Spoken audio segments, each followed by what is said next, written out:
Hello. Right, let me just posted the link on Facebook.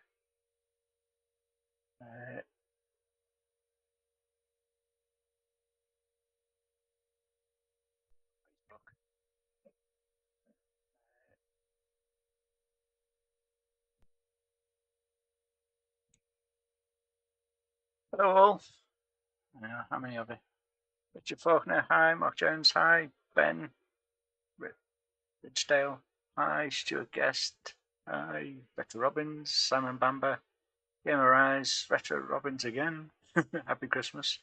Matteo Vittori, hello, and Gaz Marshall. Welcome all.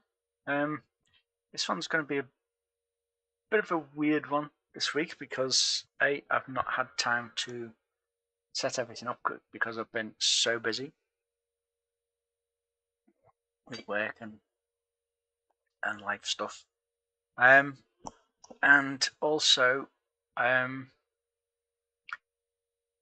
because we've done games, the games that we've done are quite big in the fact that they take probably close to more than the memory that we can use in Odin at the moment.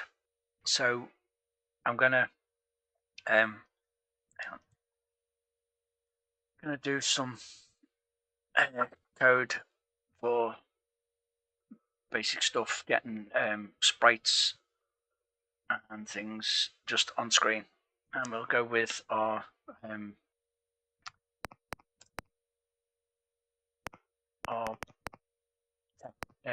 test program. Right, I have the latest Odin. Hang on, let me just see if I can get the link to it so I can copy it to everyone else, unless you're here, Matt, and you want to do that for me. Yeah. Speak of the devil. Hey, Matt. Right. And any chance you could put a link to the latest Odin so people can grab the latest Odin? If you haven't already, because that was the homework from last week. Since I didn't do last week. And the idea was to grab the latest Odin and put it on your C-Spec or your actual Next. Can I see it? Have you put it in here?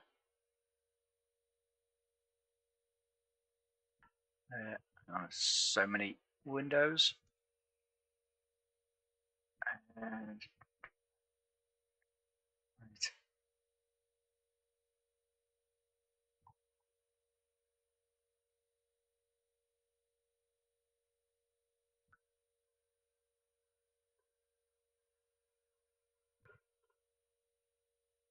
Right. Let me see if I can grab this. Is that the right? Is not the link? It's already on Discord. Yeah, I'll put it in the YouTube chat so you can see it. I'll give you a couple of minutes, well, a minute or so to grab that. Anyone who hasn't already. It's not changed as far as I'm aware since last week, as Matt's also been busy as well, but it doesn't need to be different from last week, because otherwise if people would have grabbed it last week, then it would have been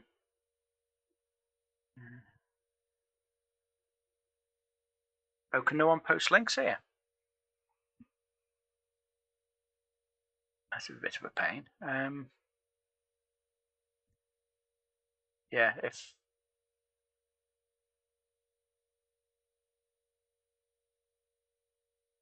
that link has another link to release zip. Yeah.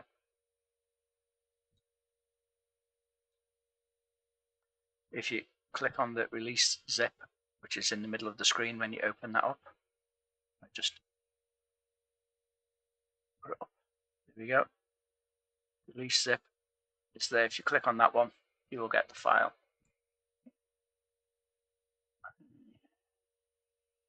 Just see if I can get me. Oh.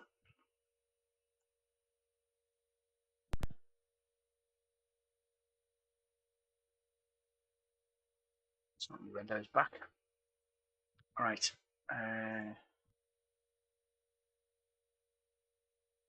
Thank you. Yeah, it was up by up in Wales by Ponderosa, and we climbed up the hill. It was a big steep hill. It's a nice walk, and it was a nice day. It was really warm, unlike now. Hey, Janago. And Pogmoog, I forgot to mention you. And Adrian Sinclair. Right. So, yeah, this one is... do you all have your test, plot test? Is it plot test.asm? TL plot test.asm. Loaded. So that's a good thing. Good point, a good sign. And put the keys in game mode. And then, right, you should have this still. Has anybody not got that? The test program that we did. But what I will do is assemble it and run. And basically it was the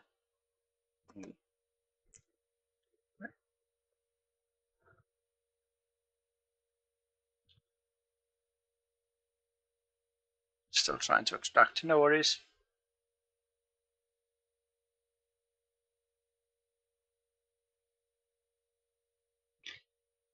We can go through it again if you want. If you want to just type it in again, there's not that much.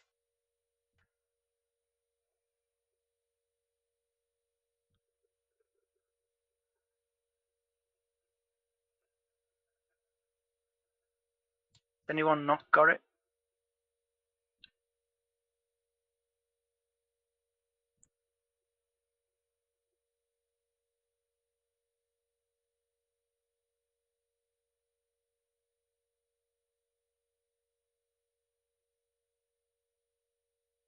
No, is it, you can. We did it as an ASM file, text load, plot test.asm.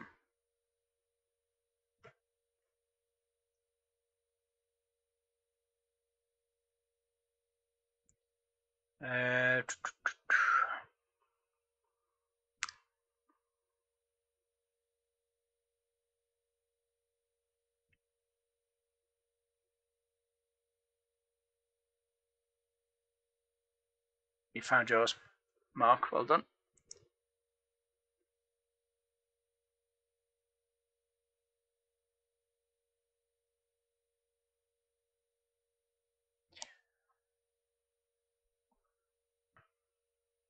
Should I just put mine in the link? Or do you want to put yours in the link, Matt? Can you drop a file on the link?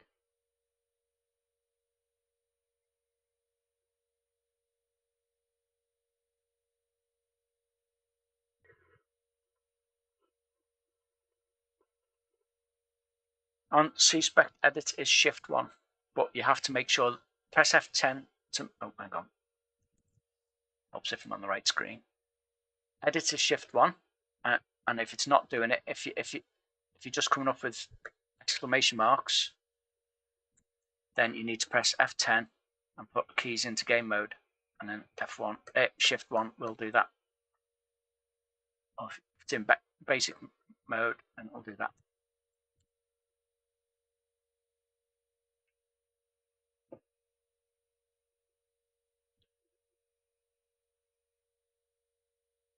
Cheers.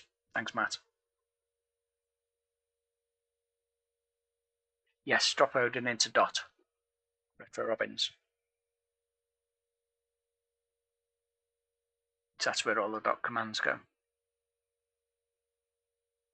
Into the dot folder in the root of your SD card. Or on CSpec.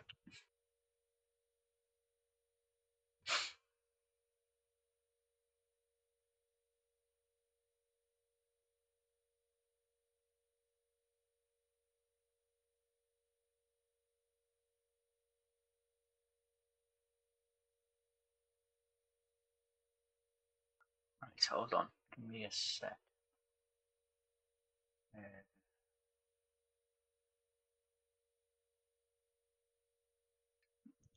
Next. Tutorials.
I don't know if this will work, but I will hopefully. No, that's not working. Let's put them all in separate lines. I was just going to copy it into the. Hang on, what I'll do is post it on Facebook. Hold on.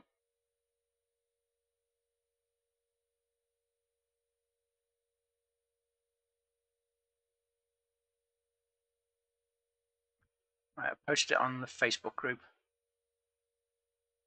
You know, in the link in the one where I posted the. I was running a little late. I posted it in there.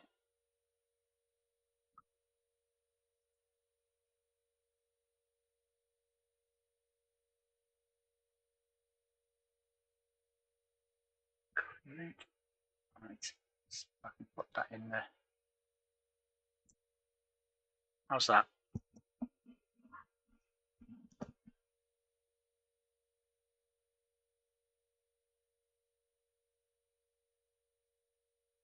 I'm going to press edit again. Edit key is Shift 1. Yeah.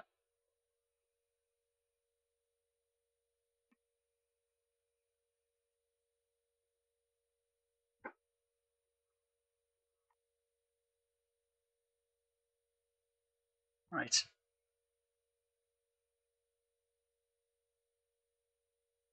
No worries, Gamer Eyes.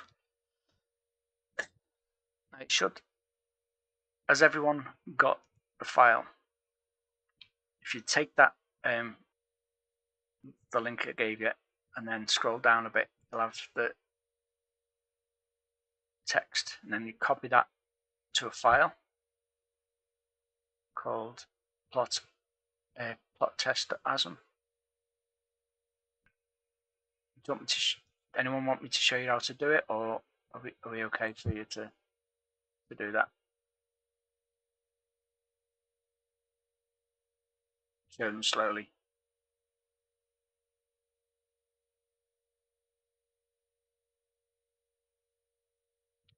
Show them what slow. Matt, show them what slowly. Got it. You got it. Move. Move. Good. Yeah, that's a good idea, Matt. I shall try that.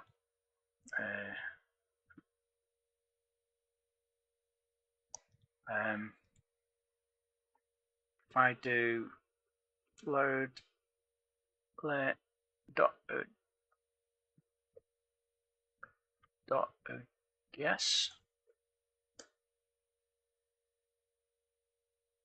and then that's not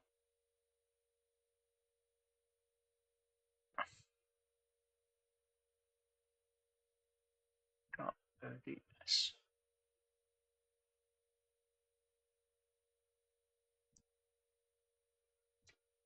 Don't say I saved over it. I probably saved over it.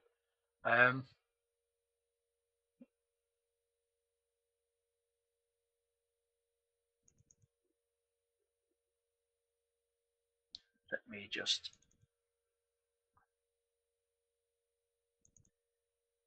see if I can find it.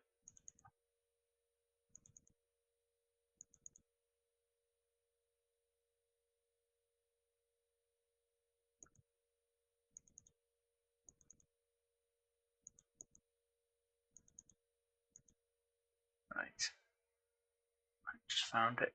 I'll put that back in. Right, let's see if I can.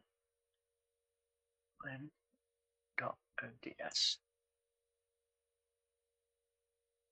There we go. Right.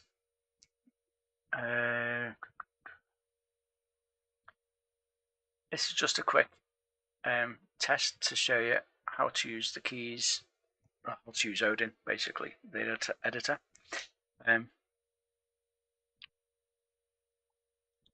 So use to go up and down, it's Shift 6 and Shift 7. Or down and up, sorry. Down is Shift 6, up is Shift 7, right is Shift 8, left is Shift 5. Like the case keys on the Speccy. Right. Or if you're in basic mode, you can use the case keys on your PC or on your computer. But I will leave it in game mode because otherwise, if it's in key mode, if I press Shift 1 for edit, I just get exclamation mark because it's in basic mode, but want it in key mode, in game mode, sorry. In game mode, you can't use cases because you just get 8 and 5.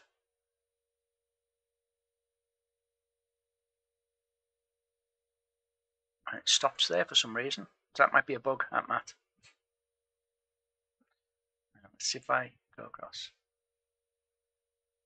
You can only type in 4 numbers. Is that a bug, Matt? Well, because it's fine in that. So I don't know whether it's okay. Let's try in this one. Yeah, using game mode. Right. Oh yeah. So it's just the end of the size of the line.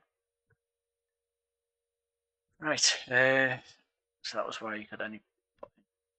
But I will leave it in game mode for the simple reason that I want to use the keys to show you how to get movements, because you can't use the keys in game mode because you just get 8 and 5 unless you hold Shift. So if you hold Shift and cases, then you can do it.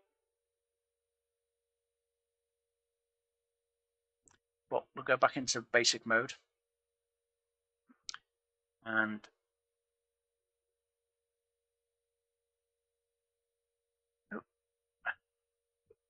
game mode, sorry. Yeah, right, to get to the right of the line, Control, Shift and 8 will get us to the end, and Control, Shift 5 will get us back to the beginning.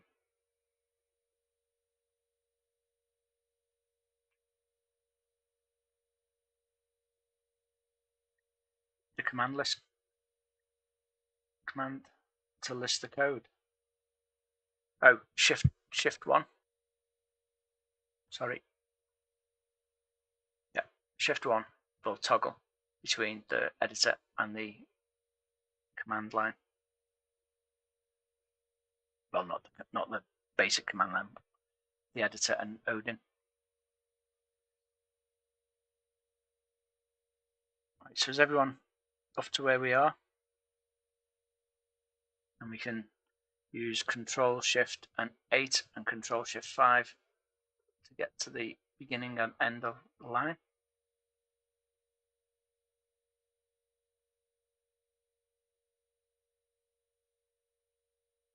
Cool, you got it loaded, Stuart. Nice one.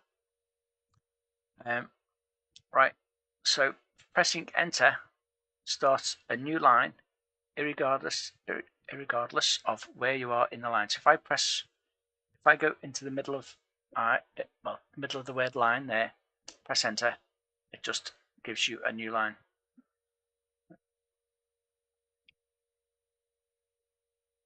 And then if I want to delete that line, I can press Extend and X, or Control and Shift, sorry, and X, which is Control and Shift is exactly the same as extended mode on the actual Next keyboard. Right, so we now have Control C, extended C and extended X. Well, sorry, extended X for delete. We can copy a line with Control C or extended mode C, or for the keyboard users who are using emulators, it's Control and Shift and C, and then that will copy the line. And if I go down the line and Control Shift and V, usual copy and paste, and now we have an extra one, which is if I go up to the delete line, it says delete this line. I'm not going to delete this line. I'm messing up his tutorial of how to use it. But if I do a extended D or Control Shift and D, it'll duplicate the current line that you're on. So let's just delete that again, and press Shift, delete, not duplicate. Sorry. Delete that line. And that is pretty much most of the tutorial.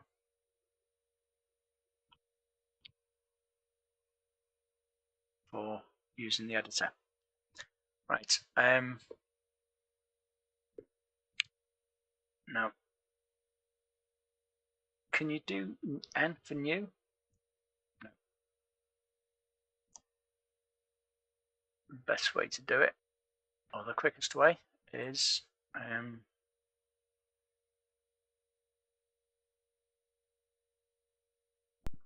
I exit it and start it again.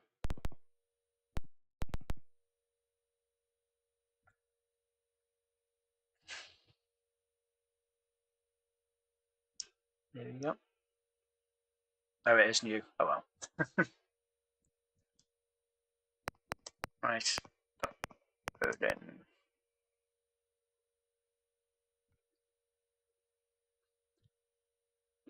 Right. Now, has everyone got the okay. Plot test ASM. Has everyone got plot test ASM? There's the H for help, and it gives you all the controls. A is to assemble, L is to load the documents, which is an ODS document. New is to clear the documents, S is to save out the documents, T is to show the symbols of the last assemble, TL is to load a text-based, or text load and text save, or TS. X is to execute assembly and enter the debugger, and M for memory information.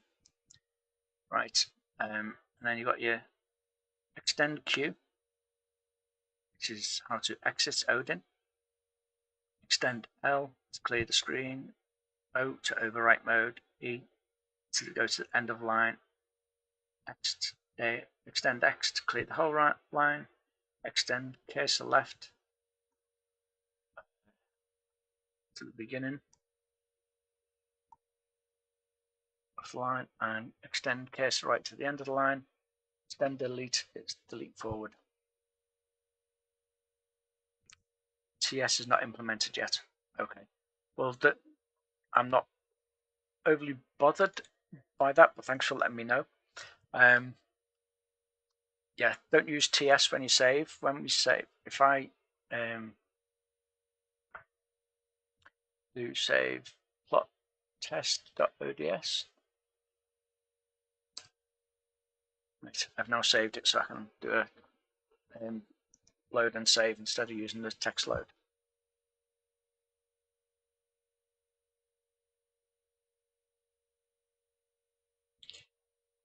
Yeah, I thought it was R to run. Must have been changed because it used to be X a while ago.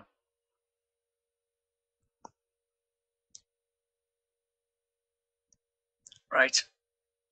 I need to move my screen because I can't see the bottom of the screen there. I seem to have paused my stream, so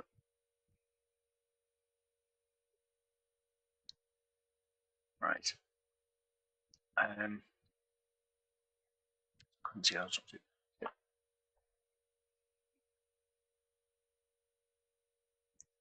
Right. So now is everyone up to here with our little program, our little plot draw thing?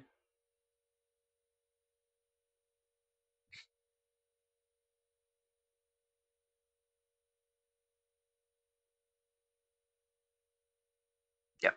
Okay, cool. Is anyone not here? Which would probably be the best thing to ask. Has anyone not got this so far? Yours doesn't have indents.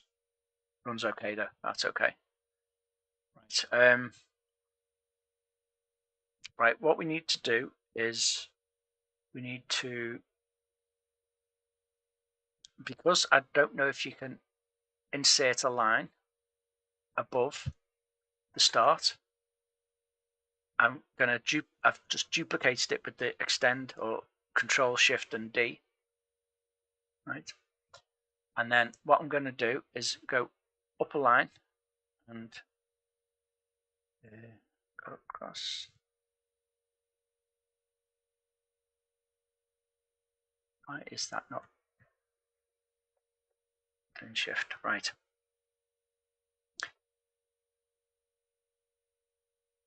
So we now have a gap at the top, which is good.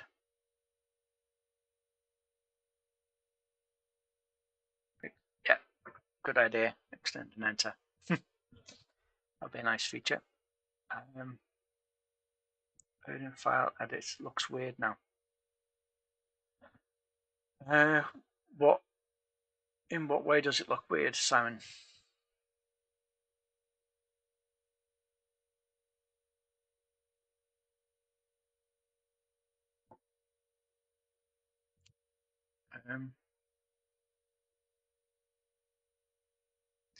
In fact, what I will do is I will grab my plot test.ods.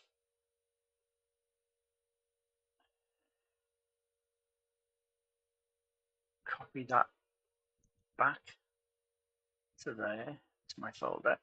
Hold on. Plot test.ods. I will go to the Facebook group and I will put the ODS file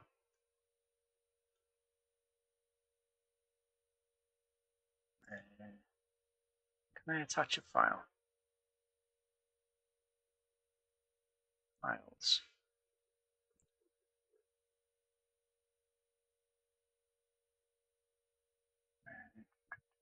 Upload file.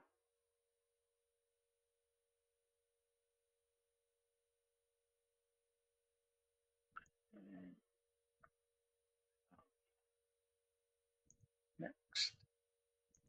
tutorials. It's too loud. Odin.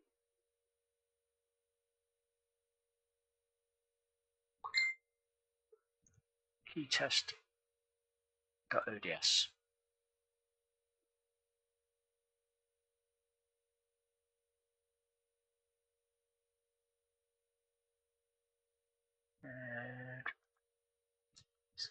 Is the key test.ods for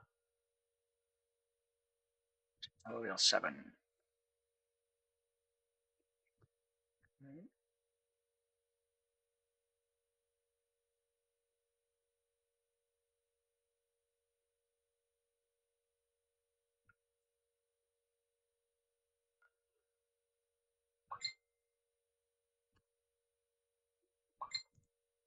Right, I've just posted a file. Can I grab a link? It's in the files section anyway of Next, and I can post a link to the files section. There you go.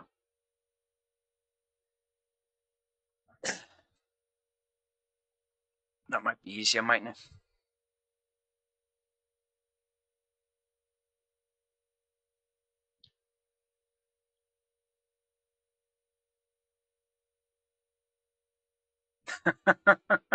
No worries. That's good.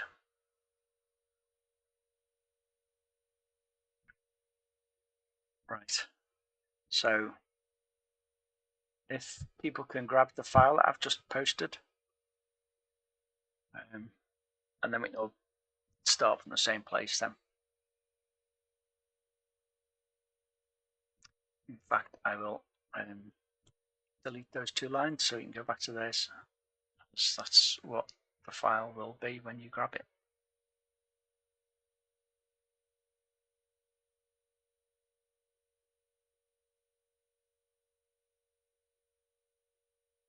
Yeah, it's one of the downsides. Cool, glad you sorted, Mark. Yeah. Yep, no more lines, which makes it a lot easier because we can just insert lines now.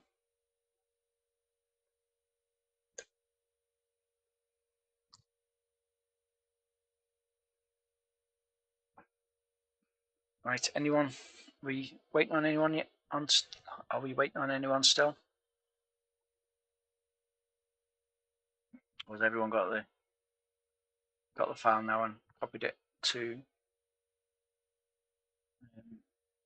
CSpec? Do people remember how to copy the file into CSpec once they've got into the image file using HDFM GUI?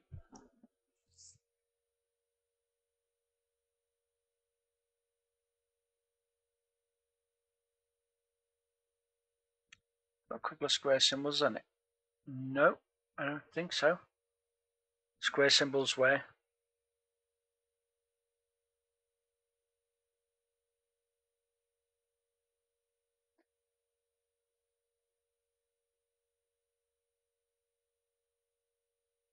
What's the date on the file? The file should be like today's date at 3:35 for plot test.ods.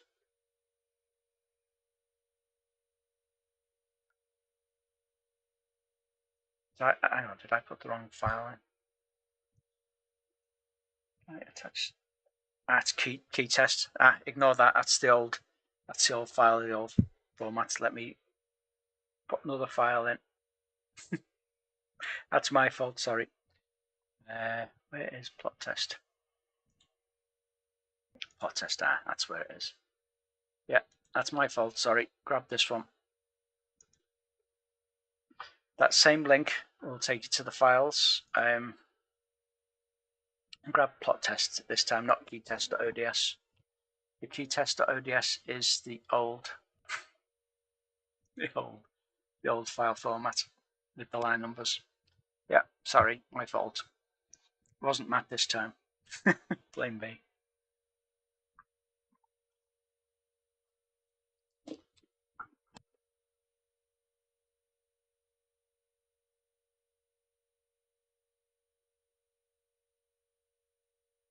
Yeah, Stuart says good keyboard test for you.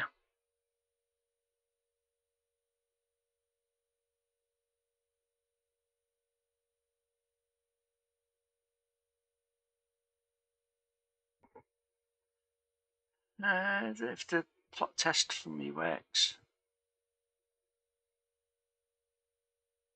Okay, I shouldn't, unless it was the ASM file. Plot test ASM. Probably wait for you, Richard.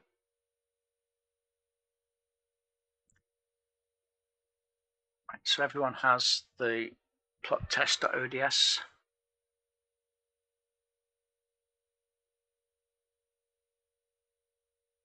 And Richard, if you want to just do something like this, if we shift one to go back to the thingy and then just do, well, I've already done the save plot test.ods. And then that way, you know, it'll work when you load it back in again. Yep, all good. Well done, Gaz. Anyone else not got the same as what I have on the screen? Just swap the screen over so it's right.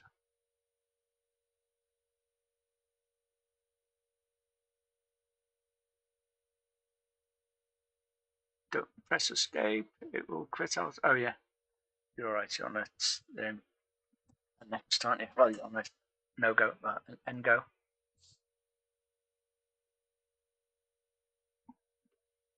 Show tabs and comments quickly.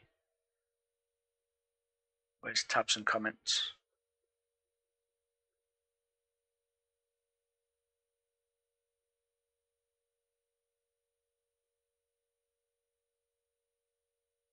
How do you use tabs then? What key is tab? On a laptop? Is it 3? Shift.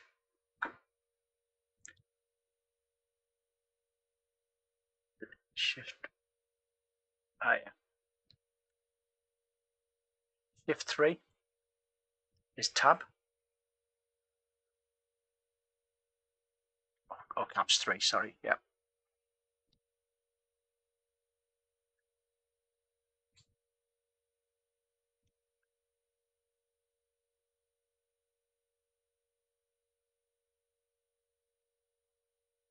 Right, so I'm just going to copy that first line and put a space in so we've got some room up here to maneuver.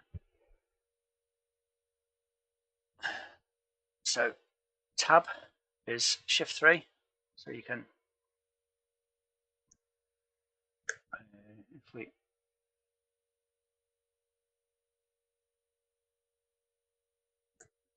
I put it into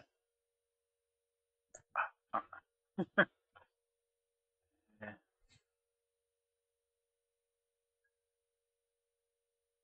So if I hold shift and then if we've got it in, yeah, if we put it in keys game mode and then hold shift in the cursors and then just keep holding the shift constantly. Now I can press 3. So go to the next bit and press 3 and then it will properly tab everything in now. And let's see over my screen.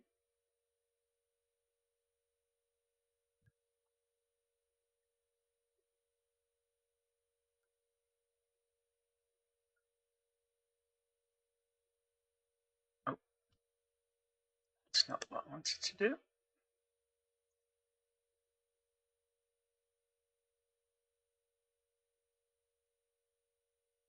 Right. Yours crashed. Oh.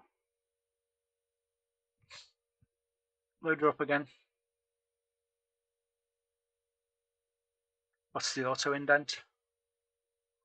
Or just as you press enter for the next line, is it? Yeah, press enter for the next line, you carry on from where you left off.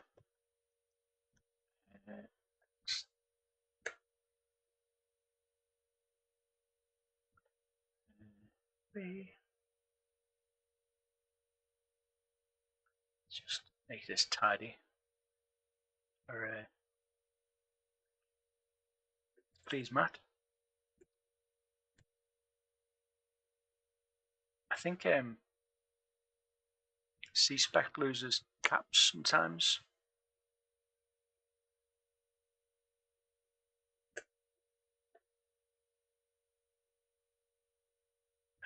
Could it be pressing keys then? Yeah. So if you press delete when you're holding the shift, like say put an F in there, and then when you go back to using the cases, you have to let go of shift and then press shift again. So I think that's a bug for Mike, not Matt, in C-Spec.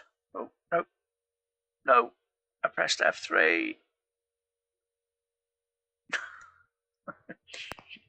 Oh well.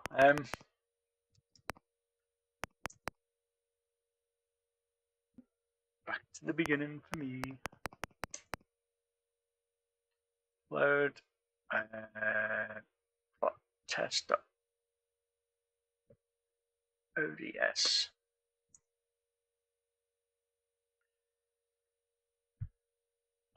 List the code. You're missing the first lines. Install the start loop. Not Q. Right. Did you, Adrian Sinclair? Did you grab the file from the link on this Facebook group?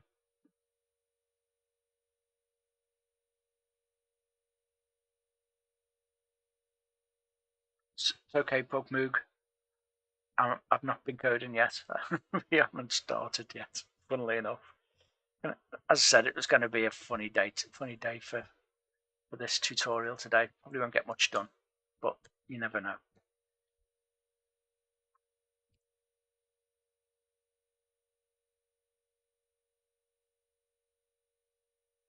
You can retype. All the code on the left is missing. Weird. Okay.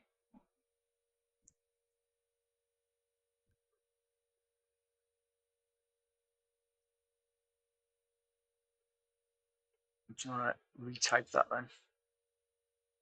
Can you not copy the file again? Copy the ODS? Because the ODS should just work, should just load. Do you have the latest Odin?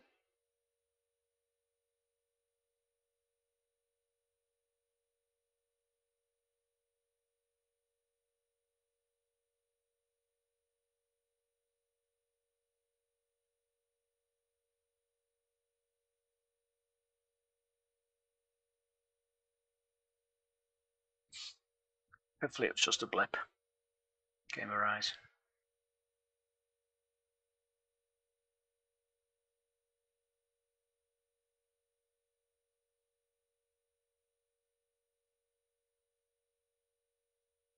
You do need semicolon for comments.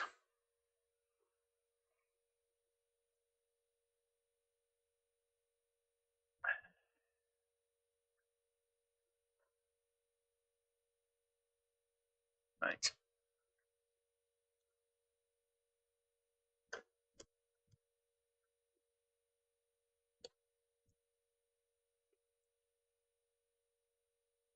Right. So are we all? Can you go down? Can I go down the page? Yes, I certainly can. Is that enough?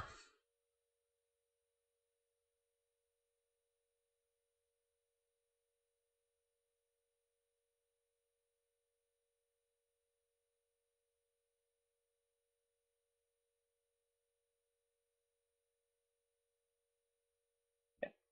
Let me know when you've done that page. I'll go down. I'll scroll down more.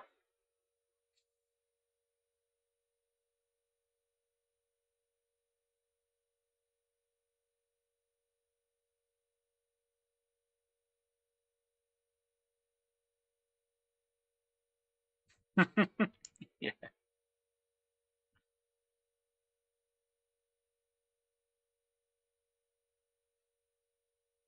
Page on that page, right? You done that bit? Let me know when you've done that bit, Adrian.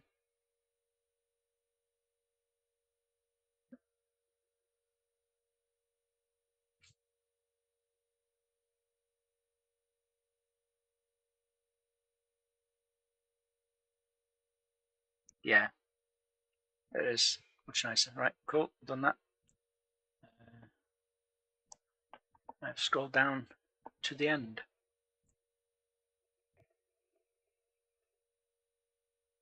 Just waiting for the video to catch up.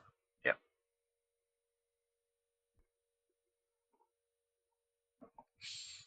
Yeah, it's much better having text files rather than line numbers.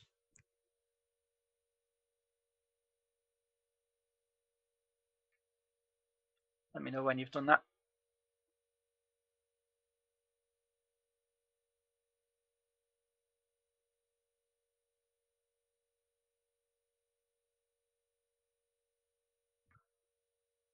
Cool. Right. Back up to the top.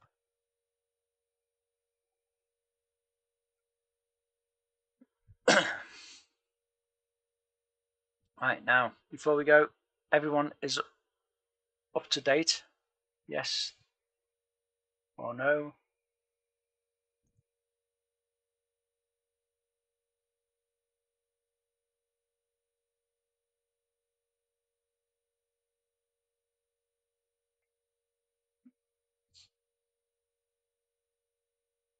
Ready? Cool. Anyone not ready to proceed?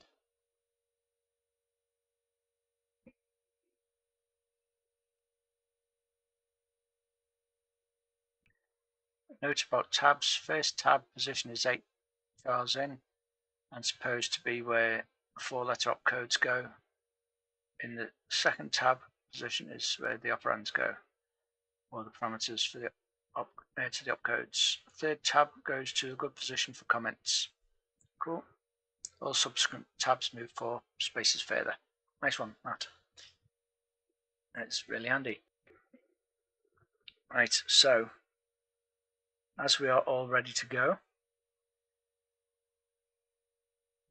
I shall start with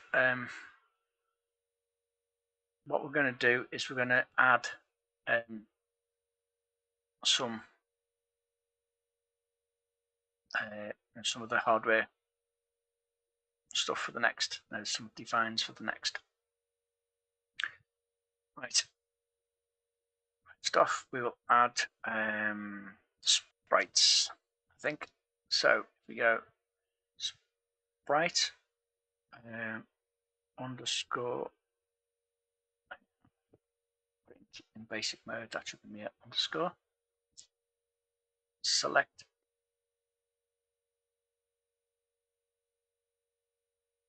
register.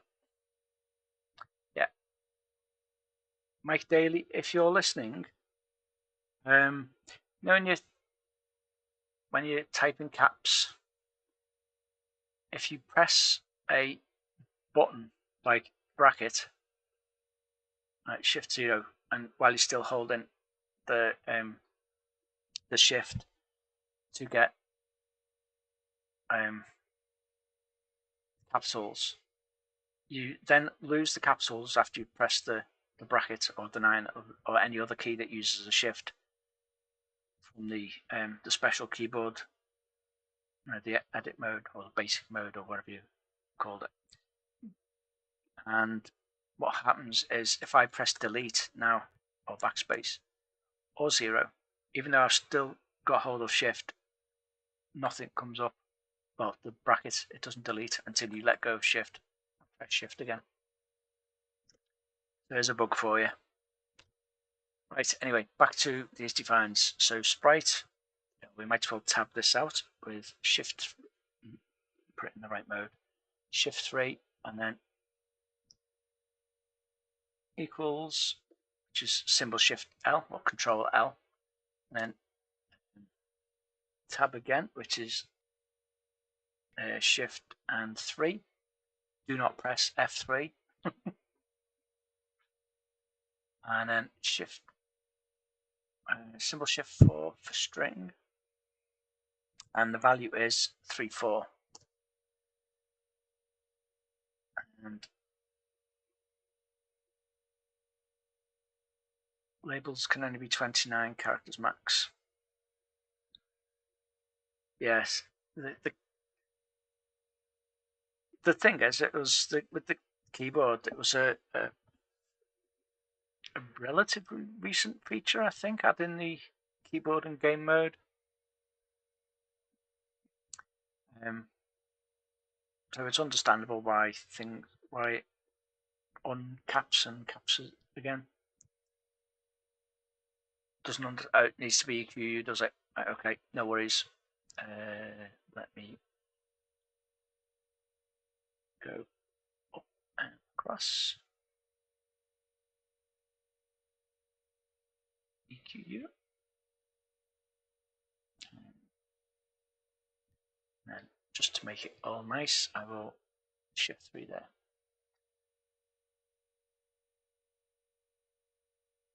That better.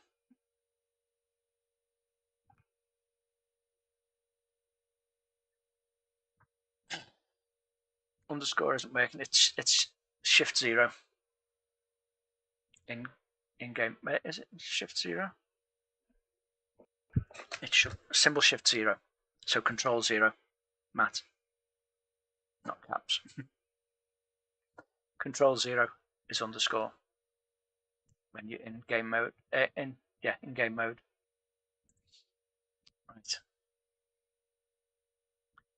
So the next one is sprite, symbol Shift 0, and then not select X, symbol Shift 0, and then value, symbol Shift 0 for the underscore, and then register, and then Shift 3, open in caps, in cap. There we go. Damn you, Mike Daly.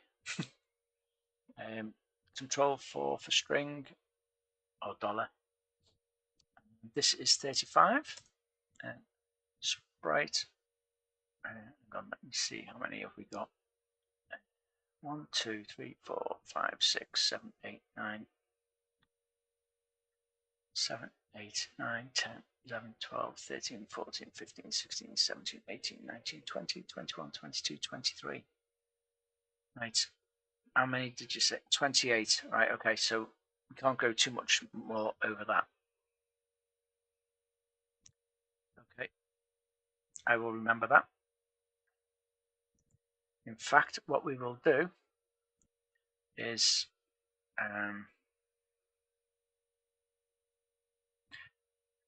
we will call them reg and SPR.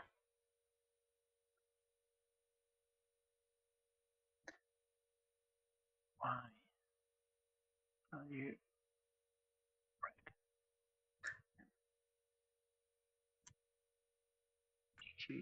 EQ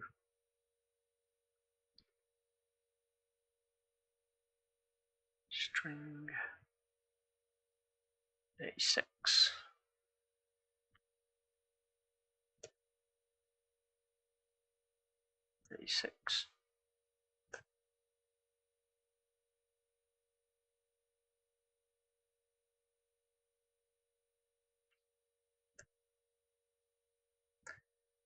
Right. So you're all still following.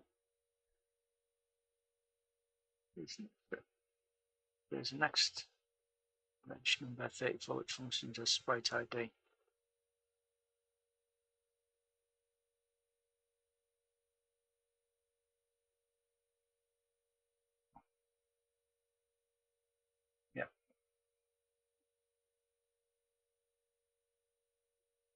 Don't need caps. Okay. Does it automatically capify it? Will it do the equate as well? Or will it leave them lowercase? Right.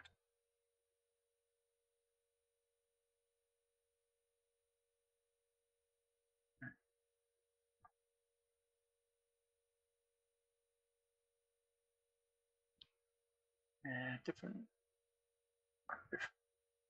from the files that to be defined at the bottom of the file last time.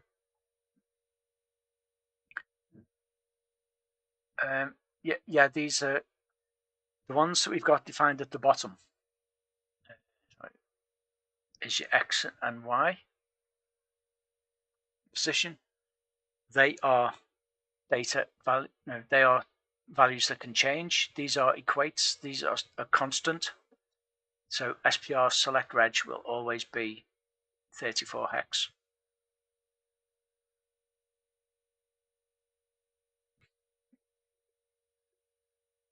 Hey, Paul Pollington, welcome to the mayhem. Right.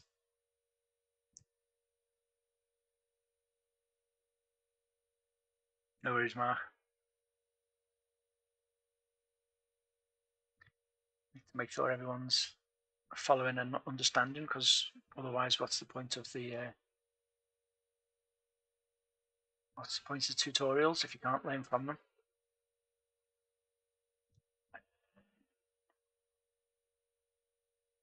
Right.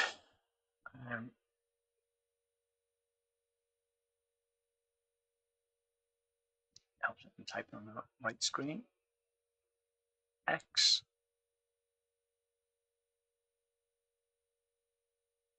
MSB. Make sure you swap when you're doing the caps X and then the underscore and then the MSB. Make sure you swap from shift to control for the underscore and then back to shift for the capital MSB again.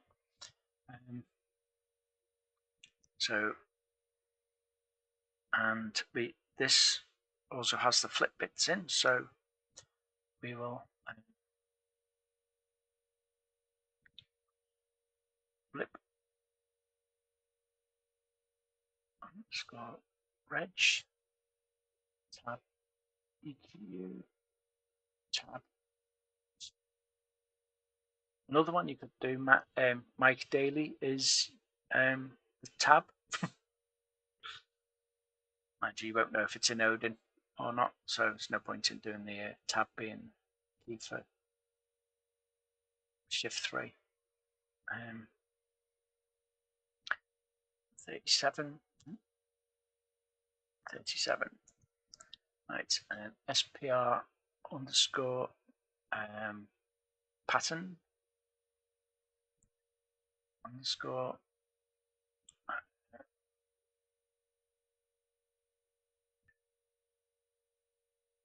reg,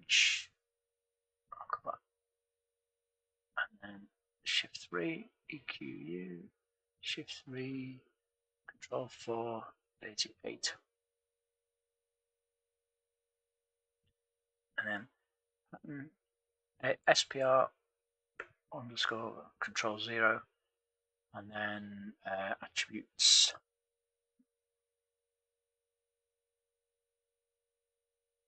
underscore reg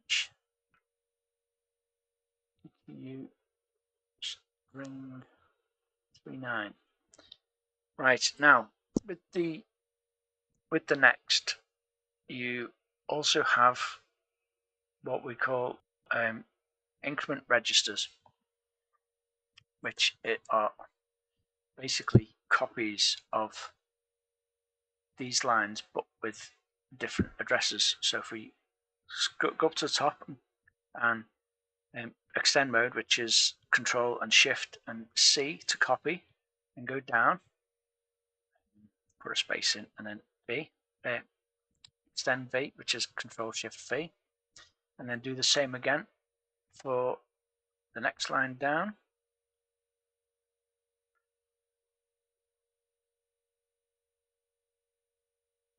Oh shit, there's no undo, is there? Please tell me there's an undo, Matt.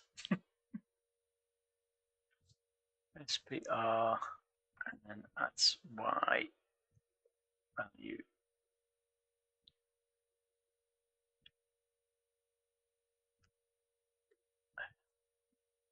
Right. EQ string 36, and then copy,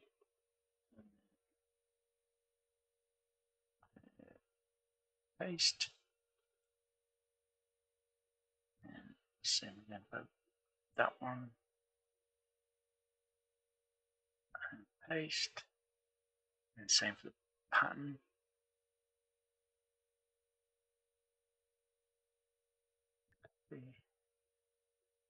Paste, and then what we do is go up and change these to their values.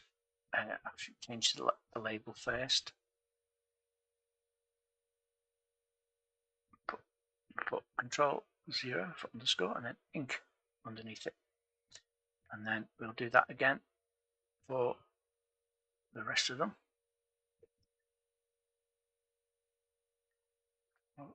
Ink. Control ink. Control again is the underscore is control 0 and then or symbol shift 0 on the next itself, and then shift INC. Right, and if we scroll across,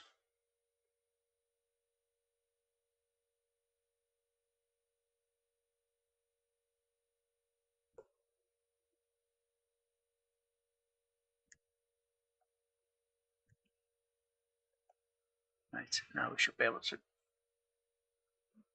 keep forgetting to take my finger off the shift and then press shift again after pressing the delete. Right, so these values are starting at 75. Oh, sorry. No, we don't need that one actually. Not duplicate. We don't need that. So it's just these because the sprite select register doesn't have an increment. And once I've finished these put these values in. So basically, you just remove the 3 and put a 7 in.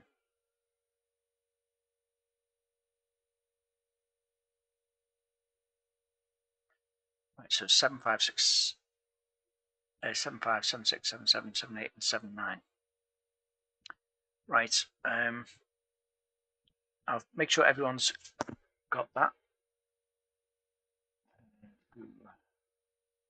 Undo is hard and takes memory. Yes, I know. Matt, don't worry. I was only joking. I know. I know. Doing an undo is a big case. Because it's how much does it undo, and how many times are you allowed to undo. So don't worry about that.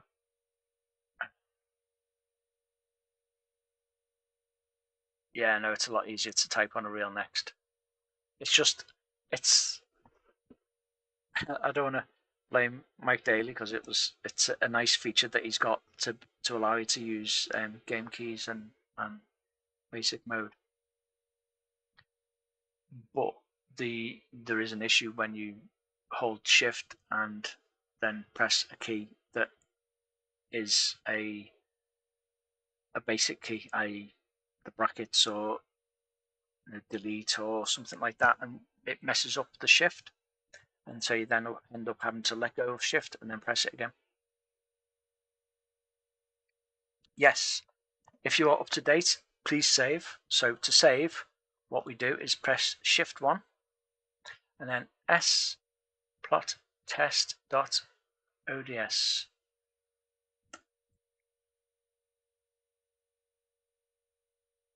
And then shift 1 to go back.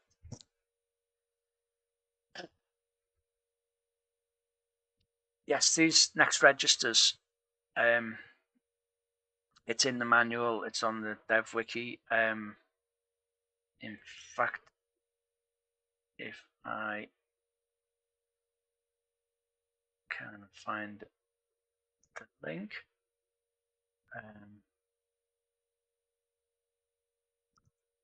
Hardware.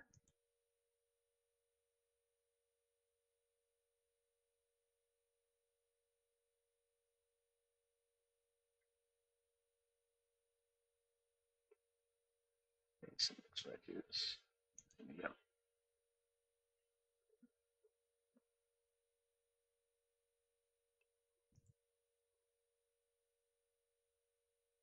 Right, I'm now going to give you a link in, I'll put it in YouTube video.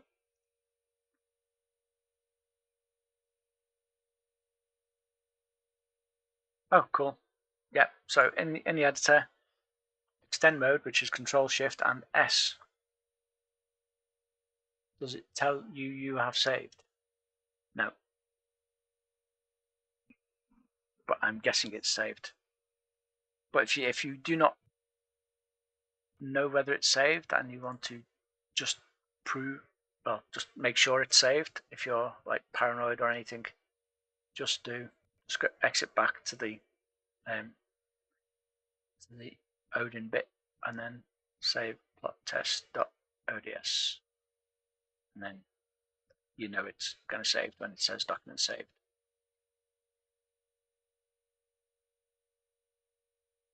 Oh, it isn't this, it needs to change. Right, okay, I will change it and then save. There you go. Yes, thank you. I just needed a dirty file.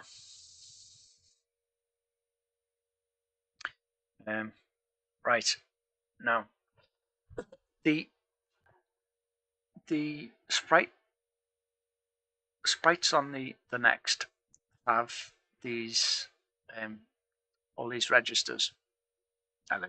Yeah, it's a lot easier, which is why the first tutorial was teaching people hex, because it just saves so much time. It's a lot nicer, and plus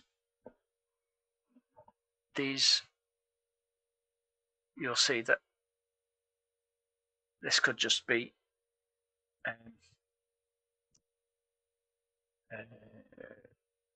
plus K, Control K for plus.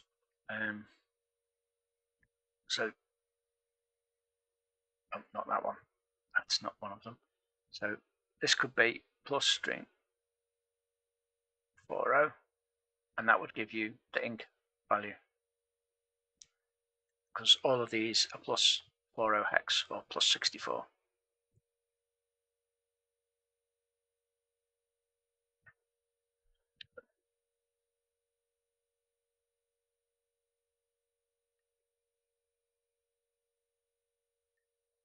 Right, now these all these defines don't take up RAM in your final program.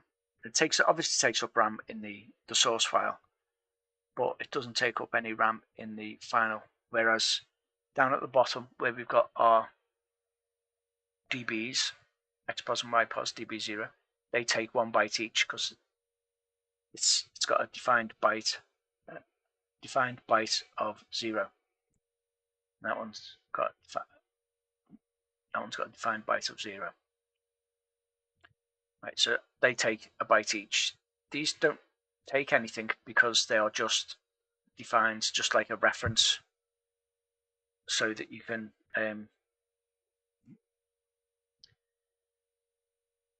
use them at a later point. It makes it also easier for when you're typing a program that uses, like say you do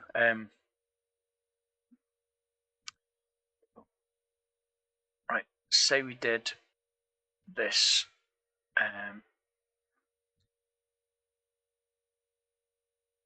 turbo symbol shift 0, and then speed, and then EQU string 07, right?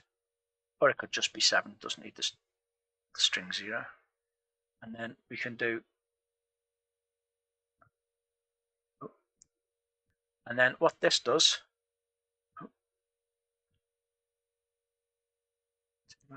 speed,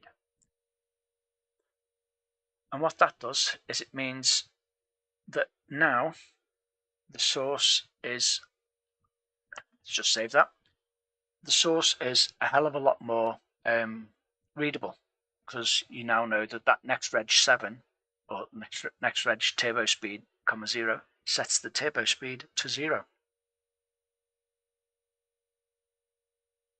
Otherwise it was just next reg 7, 0. So it doesn't take any more memory in the final binary that we create when you assemble it. It just means that it's easier to read when you're doing it. And obviously at a later point, once we have includes, these defines at the top will be in a single include file. And then what we'll do is when Matt does get the includes, we can then do the full list of includes, or full list of defines for every single next reg and stuff like that. So it can be a lot better. Subtle enough for you, Matt? Maybe, was it? Hope it was subtle.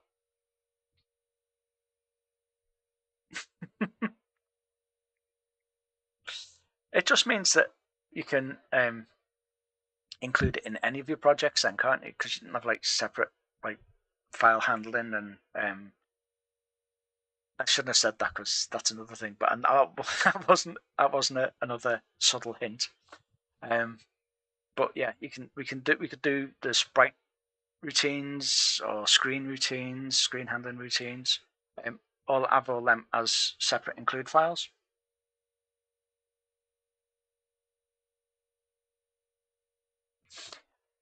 Also, there's another thing we could do is we could do speed underscore 3 underscore 5 underscore 5 mhz, and then have that EQU 0 speed underscore 7 underscore mhz megahertz EQ 1 speed underscore 14 megahertz EQ 2 and speed underscore 28 underscore megahertz EQU 3. So that's one of the good things about these defines, is that you can do things like this. So this would be speed underscore 3 underscore 3 underscore 5 underscore mhz. Is that one? What was it? Or it wasn't? Yeah. No space. No underscore at the end. In fact, I will put an underscore in the define bit.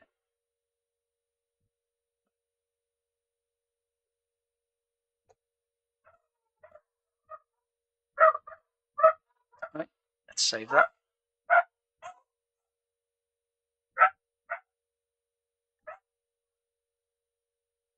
Yes, Gamerize, it's like a library of code that you can use in other programs, which is what I plan on getting you up to the stage of in later tutorials.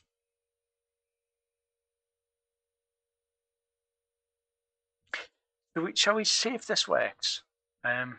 So even though we're not using the sprite register so far. We're just using these turbo and turbo speed. We shall see if this works. So I've saved it. Then we exit out and go, what's happening on my thingy?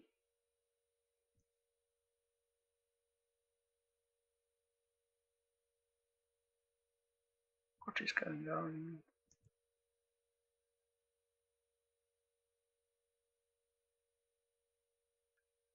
Right. Yeah. I pressed the wrong button on. Right. So we've saved it. So if I do A and R, hey, it still works. Now, if we exit out of that, can we check what the value was?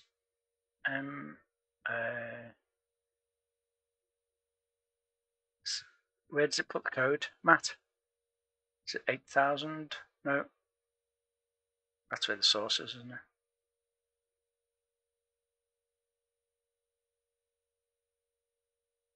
it? Shift space. Sorry. Hang on.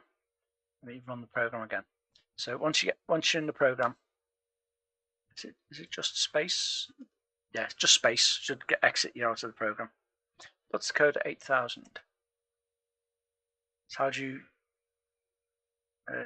Can you disassemble? Can you look at the code at 8,000? It's not M.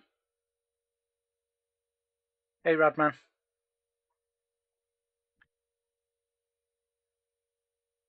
Oh yeah.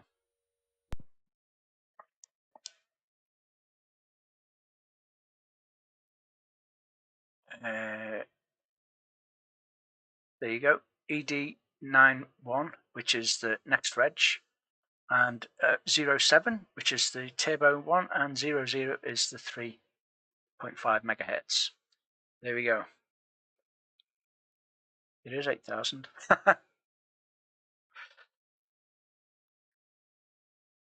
Right. F1 again. It's because we're still in the debugger stage, isn't it?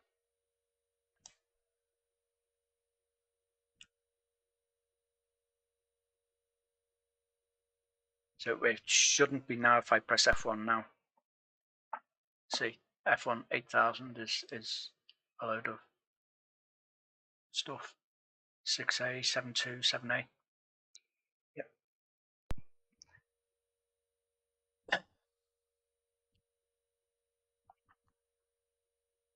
You got a bug.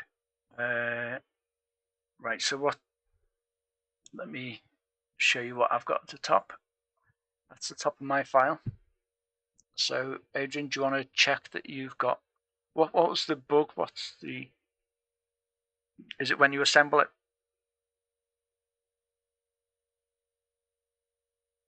Duplicate symbol found. Which one? Oh, is it the SPRX stuff? Did you not add the ink on the end?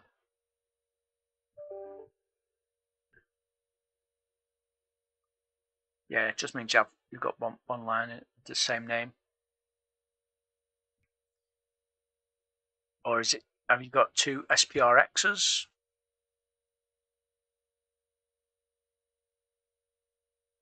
Make sure it's you got your SPR select reg, SPR X value reg, XPR Y value reg, XPR X MSB flip reg, SPR pattern reg, SPR attributes reg, and then we have the SPR X value reg inc, SPR X Y value reg inc, and SPR X MSB flip reg inc, and SPR pattern reg inc, and SPR attributes reg inc.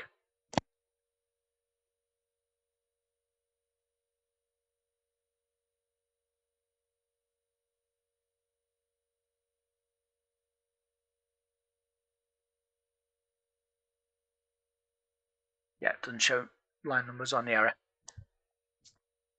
That will be handy.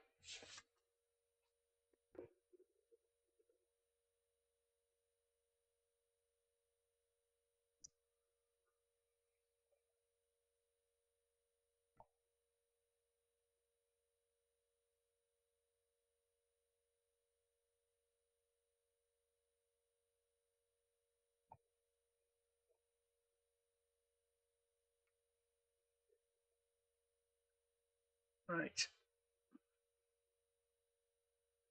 So you found it yet, Adrian?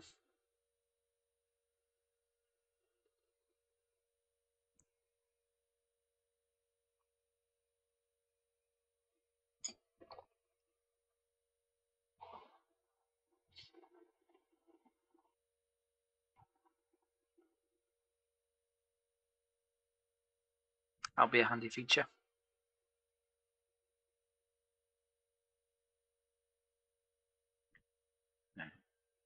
How do you jump back to the edit after executing? Right, so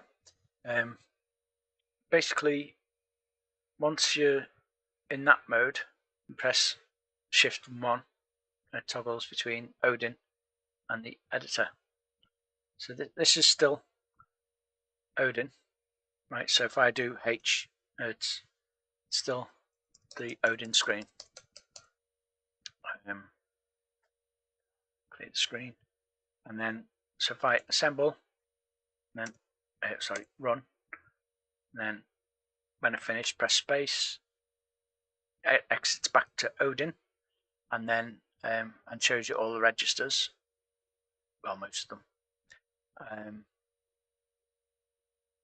Doesn't show the alternate set. Then what you can do is Shift and 1 will take you, or Edit if you're on the next, will take you back to the text. So Edit swaps back to and forth between the editor and Odin. Okay, the monitor, yeah.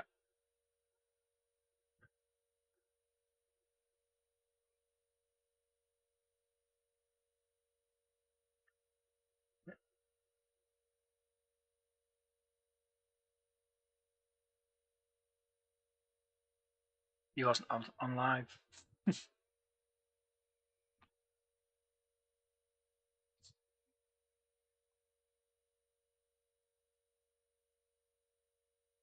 What was your comments, Paul? I didn't see any. Just where are your comments? Yeah, basically RAM.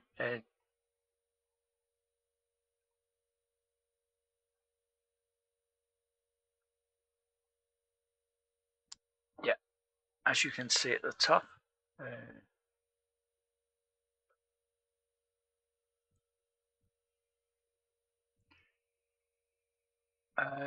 I don't know if it auto assembles. It auto saves when you assemble.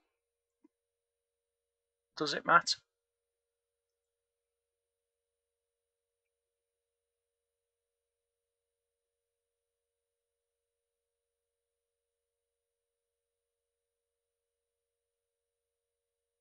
It does. Okay, cool. Okay, I'm glad I answered them, Paul.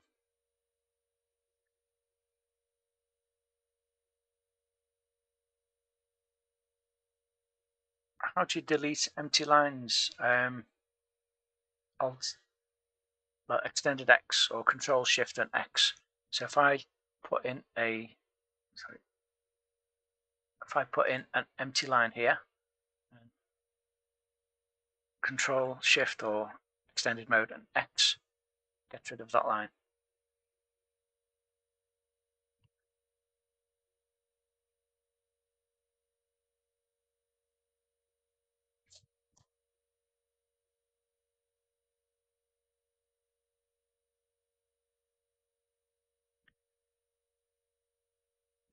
Right, so are we all up to date with our defines?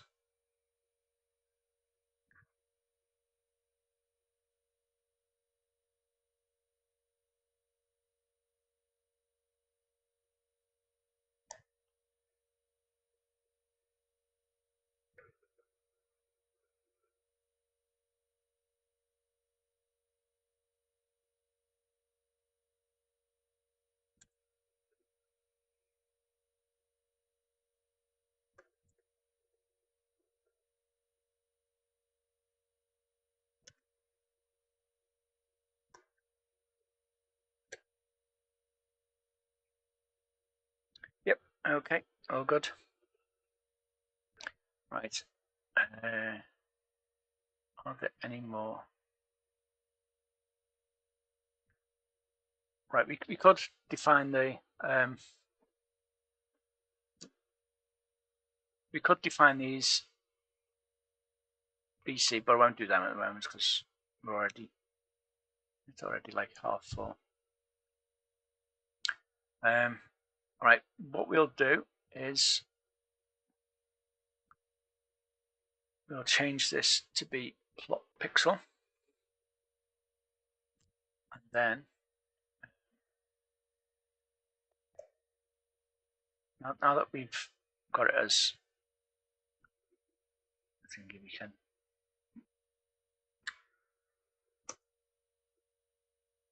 we can add in some gaps.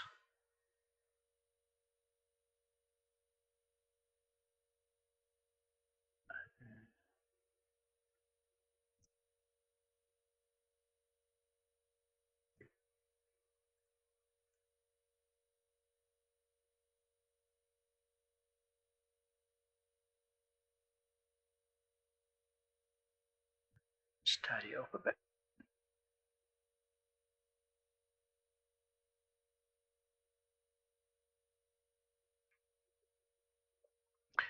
Right. And we can add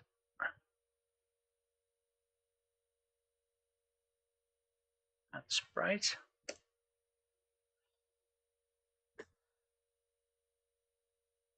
And what we can do is we'll give it a little reminder of, because it's a function and we will be sending in some values like x and y and etc.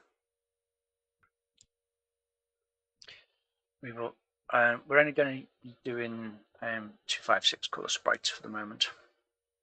That's how we got them in the sprite editor. So if we do DE equals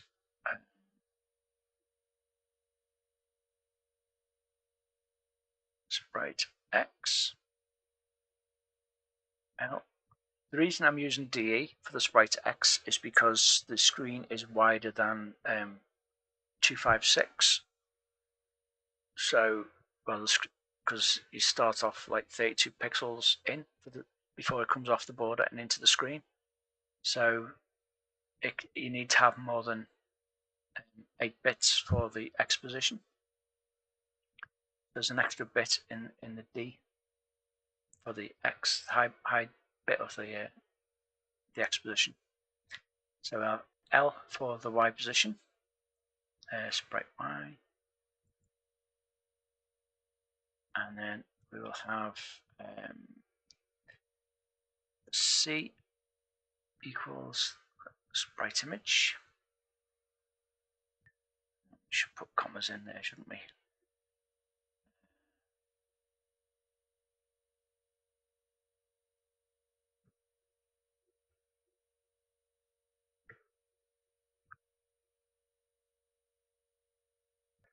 And then B equals the flip bits.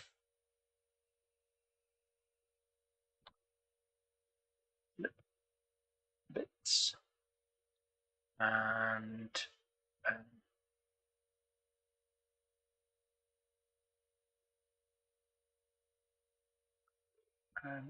H equals attributes.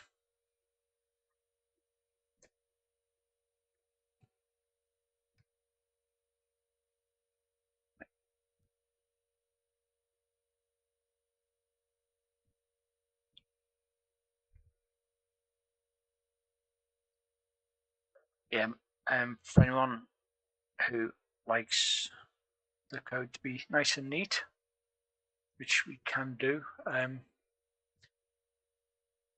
Matt has done an alternate set of instructions.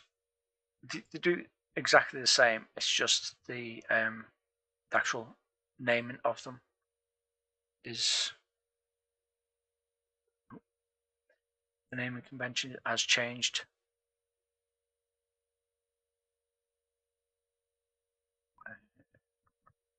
Just let me just tab all this in. So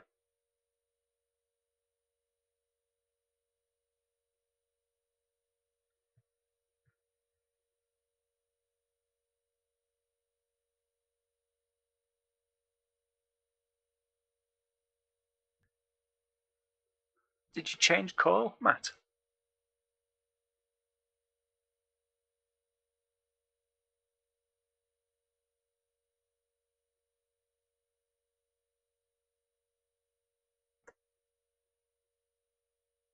Because tab only puts it into four.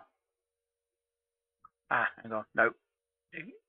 This is because it needs the first tab.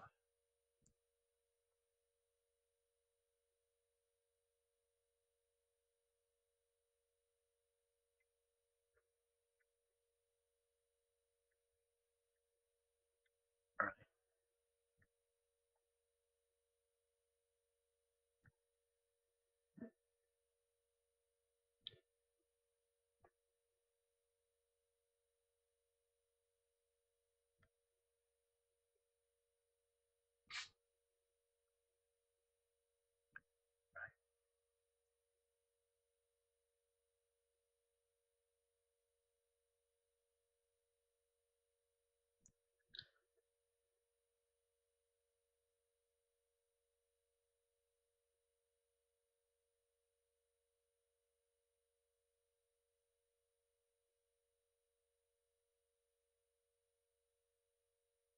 Right, I'm nearly done.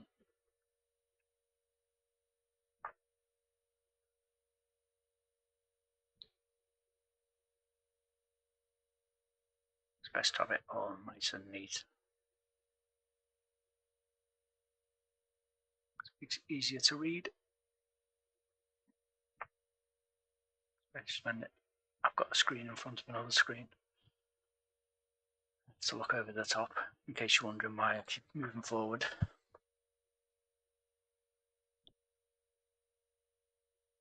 Because my laptop screen is here.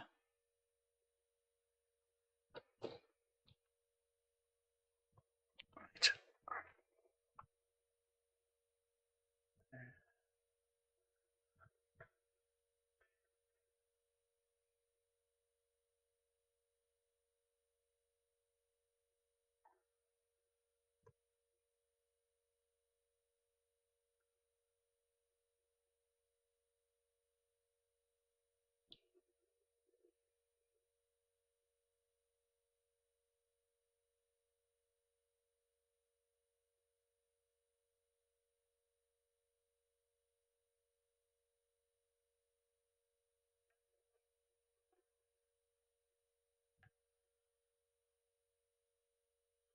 Right.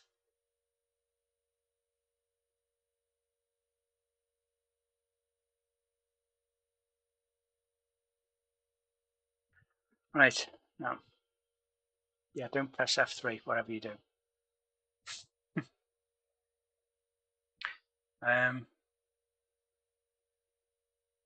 Right. Now, you've got the tabs working correctly. And what Matt has done is he's changed like the likes of Pixelad. I don't know what did you call Pixelad, Matt?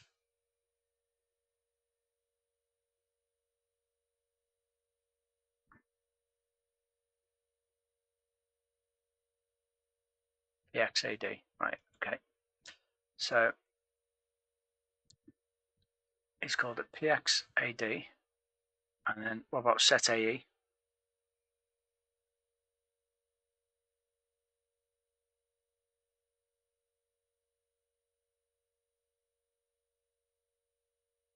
It's just Set E.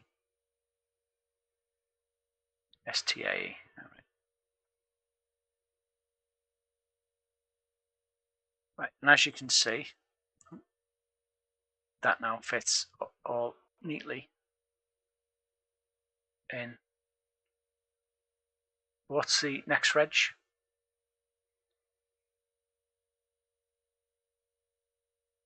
Is it nreg or nxrg? Is it nreg? Nreg, yep. So as you can see from that, now all the tabs are correct. So it looks more structured.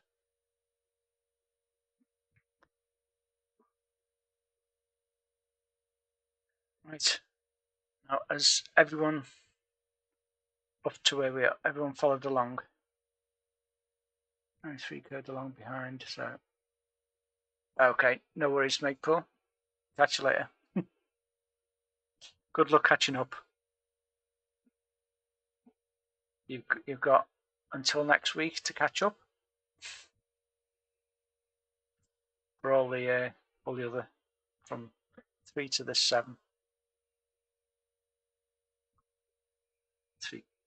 3 behind, so yeah, so you're on 5, 6, and this one's 7. So good luck catching up, mate. Paul. See you next week. Yeah. Oh good, right, we're all up to date. So now we can start adding the bits for the add sprite. Now we need to copy the load a comma e, because to do an nreg or next reg, you need to use the a register or use values directly. So that's why we copy E to A, because we're going to do the sprite X. So SPR X value reg, comma A. So what that's doing is setting, I mean, at the moment, I'm not setting the index register yet, the sprite select register yet, because that'll come in. I'll change that in the beginning, a bit later, because I don't want to set it in the add sprites, because it'll be setting it every time otherwise. Load, and the next one is what. So if we do the registers, the next registers in order, the next one is the Y, so it's SPR Y underscore value reg.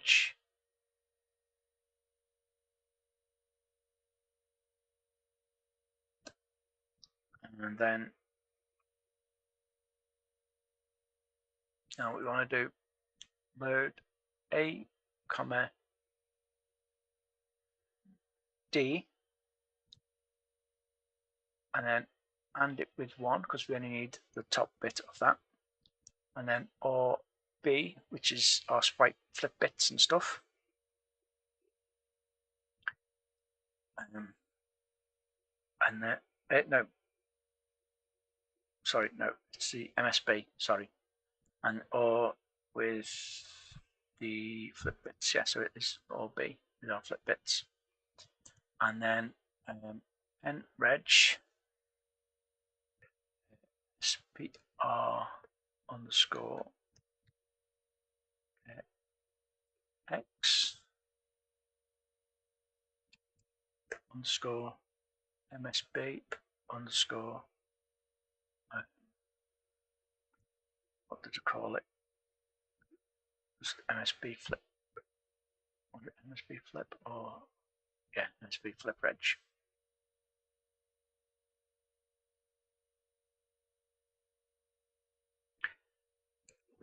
Reg, comma. Right, now, and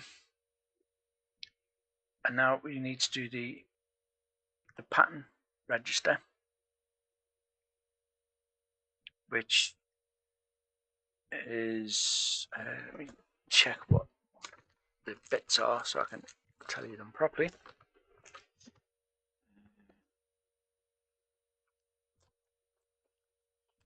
Is it in the manual?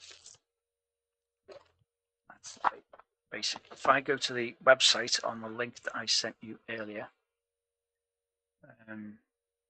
just load that up.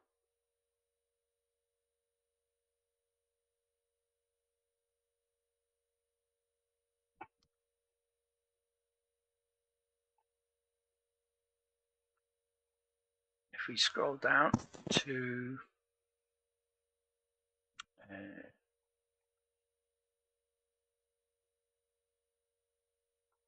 the back page and then sprites.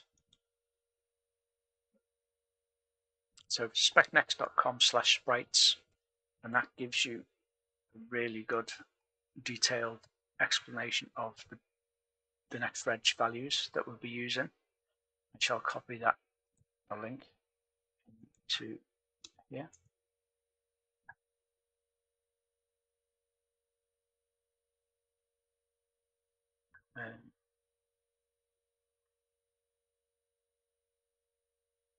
Thanks for the link to the four character versions of the instructions, Matt. Yeah, I know you don't need to capitalize, but I just like to capitalize because I need to keep the SPRX stuff capitalized.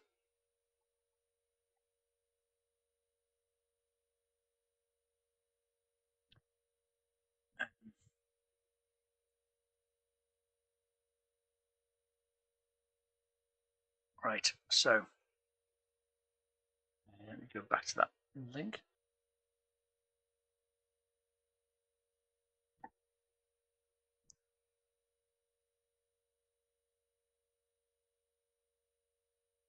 Right, so the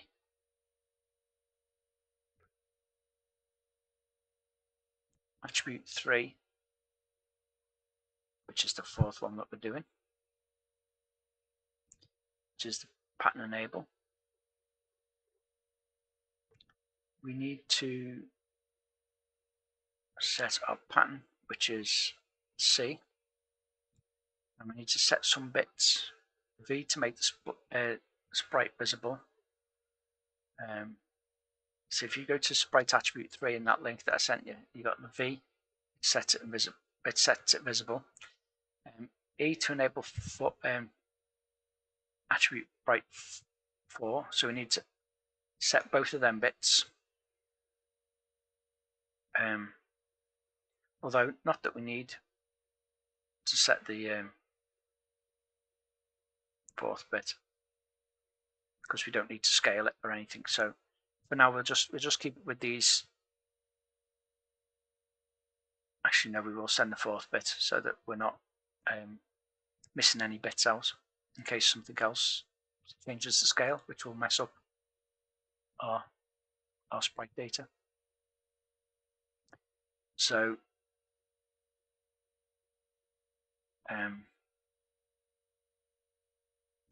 so yeah, our next line, I need to do, because we're going to do some bit maneuvering, because we need to merge a couple of things, because we want to set some bits, and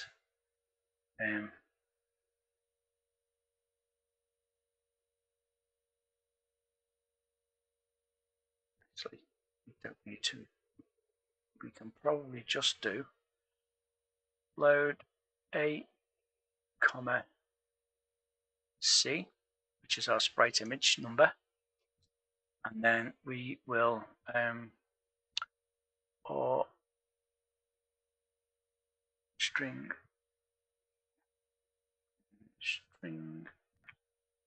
C0, and then nreg SPR underscore. Did I set it to at the top?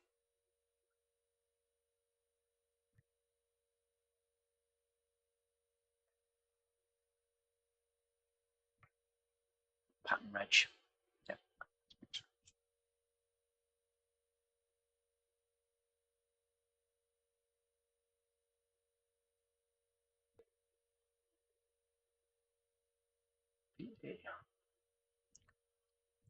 Command shift pattern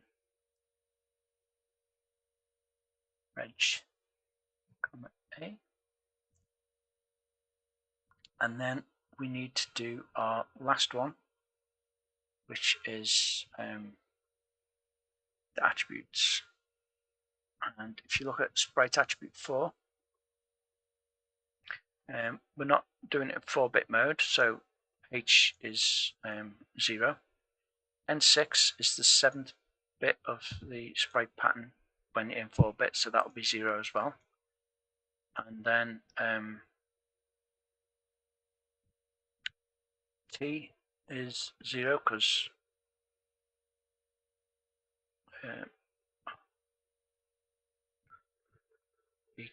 it's not relative. If relative sprites are composite type, else one for unified type.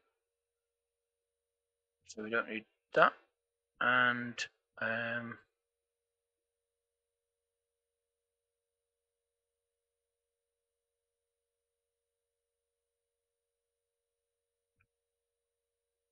magnification X and Y is 0,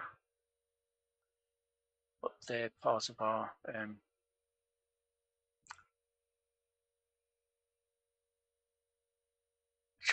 the attributes, they're parts of H, aren't they? So we can just do load A with H. We don't need any other bits setting. So yeah, let's do load A, comma H, and N reg SPR underscore attributes underscore reg, comma A, and then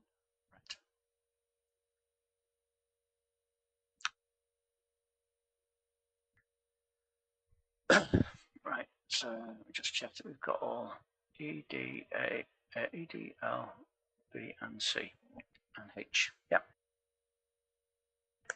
Right. Now,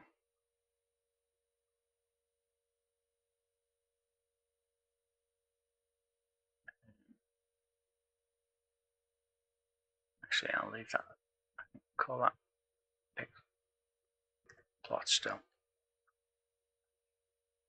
And here we have call plot.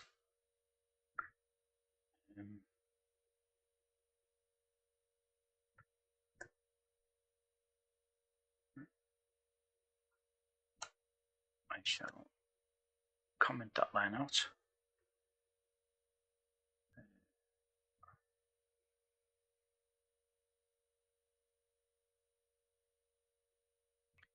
And then we shall do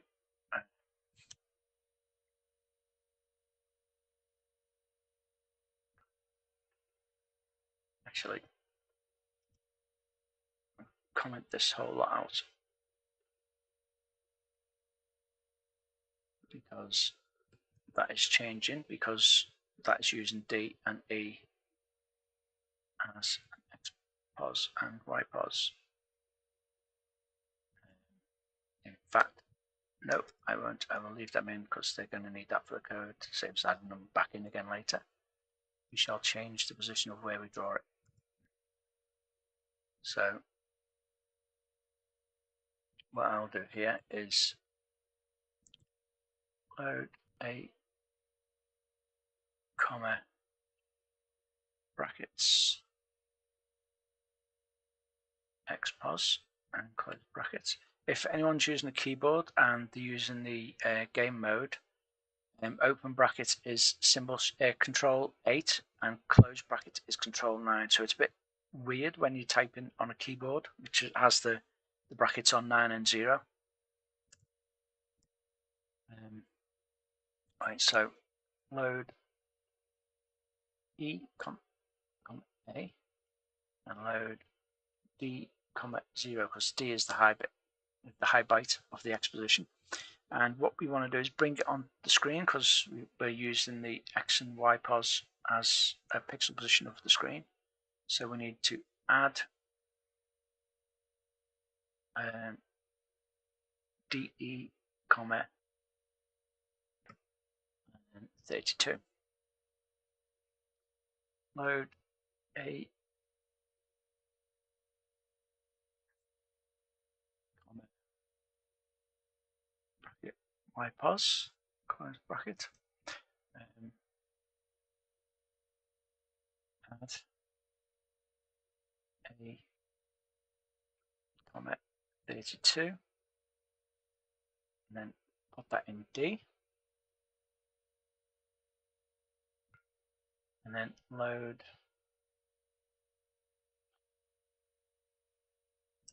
C, 0, which would be our first sprite position. And it's first sprite image. And what else we got? We got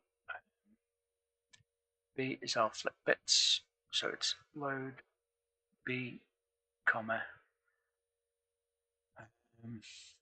Right, if you have a look at the flip bits in the on the website, it's the top 4 bits, which is the top nibble. So if we put this as hex, so F would be palette 15. Well, it's like palette offset, but as we're using 256 color sprites, it'll be 0. And we don't want to X flip it. Actually, if we do this as can you do binary like Matt with that? Let me get your window back up.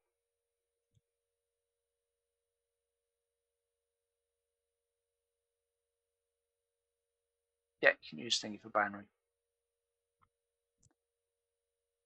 Yeah, that's what I'm just about to do, the binary now. So it would be 0, 0, 0, 0, 0 for the palette offset, and then the X flip and the Y flip and the rotation, and the other bit, which is the high bit of the, well, which is where D comes in basically. Is it? Yep. D comes into this bit here.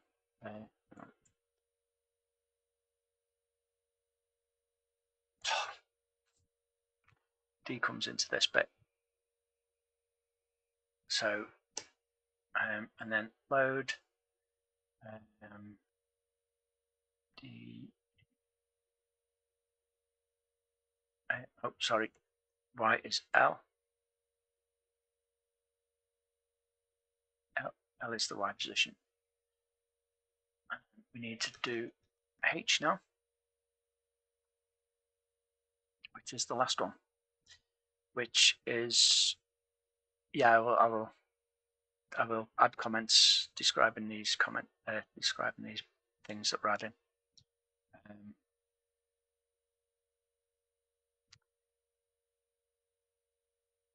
Where are we? Just need to bring up the page with the bits on for the last registers.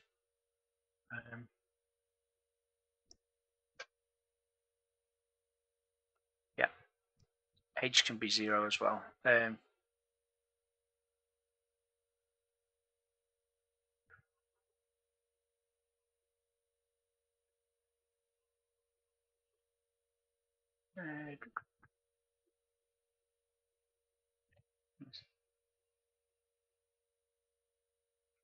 Right.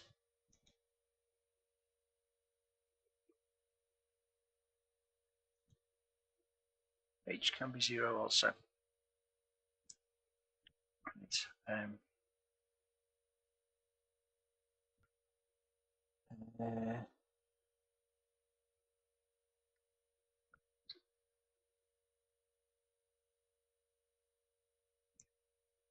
Right, so it's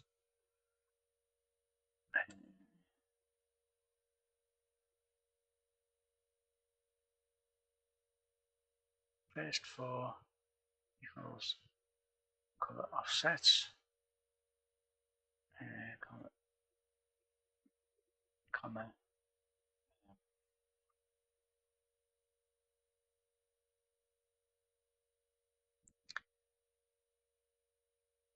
x flip, comma y flip, comma rotate, comma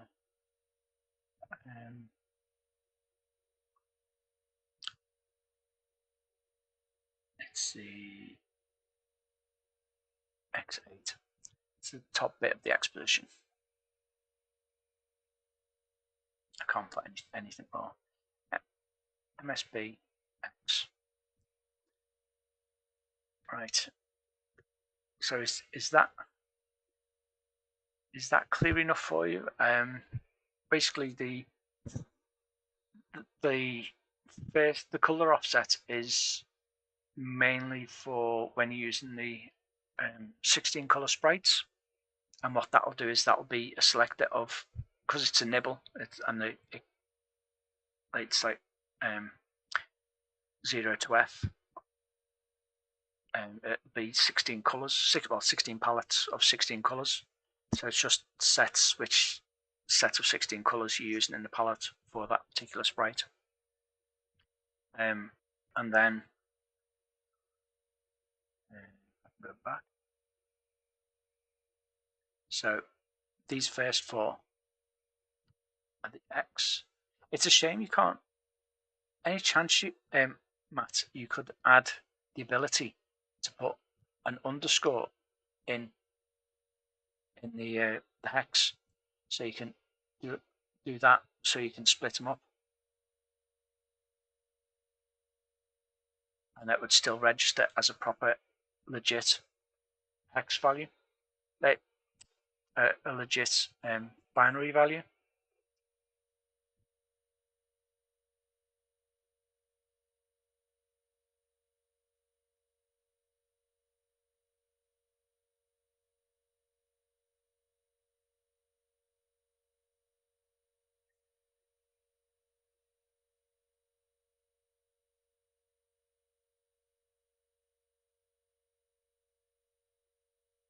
Don't put Y position in D. No, I've not put the Y position in D. I changed it to L. I already realized. Yeah, I'm keeping up. I'm trying to keep up with. Oh yeah, you can put the thing in. So yeah, that is a really handy feature, that, Matt. Thank you very much. So we can now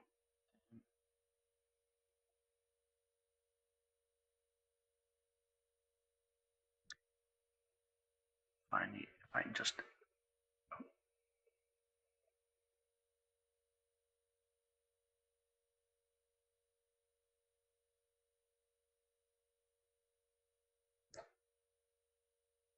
right. So if I set up this hate fund now, there you go.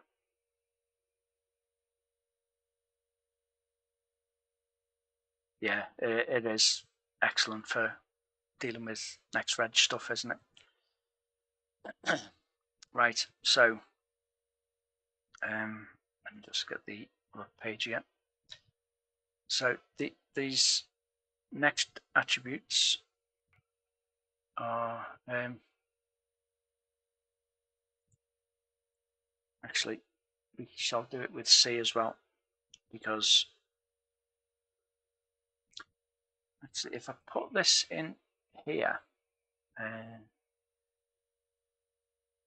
0, and then 1, 2, 3, 4, 5, 6,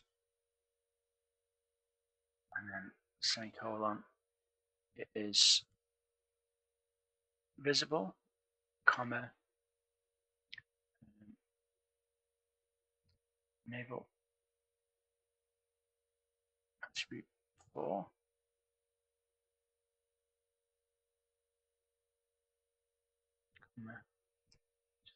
Space it. And then image number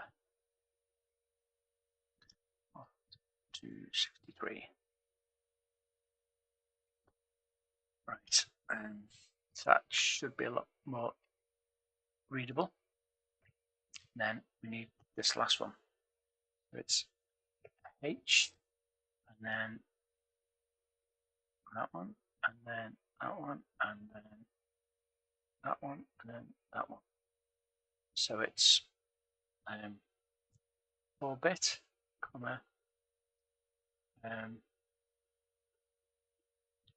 7th bit,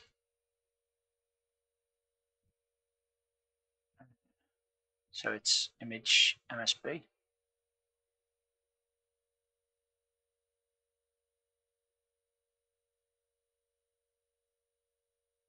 And then what is it? Was it the lowest significant?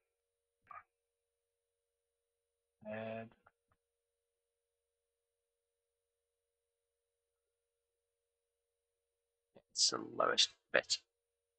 Right. So it's the image LSB, and I'll explain that in a sec. Don't worry.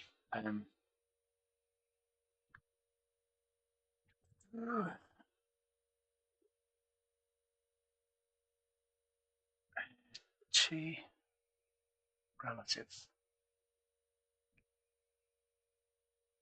Right. X scale, comma Y.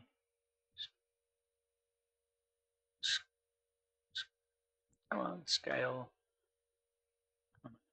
and then Y8. MSB Y. Yay, they fit in.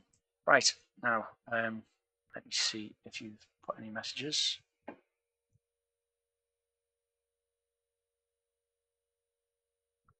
Yes, I will save my work now. Saved.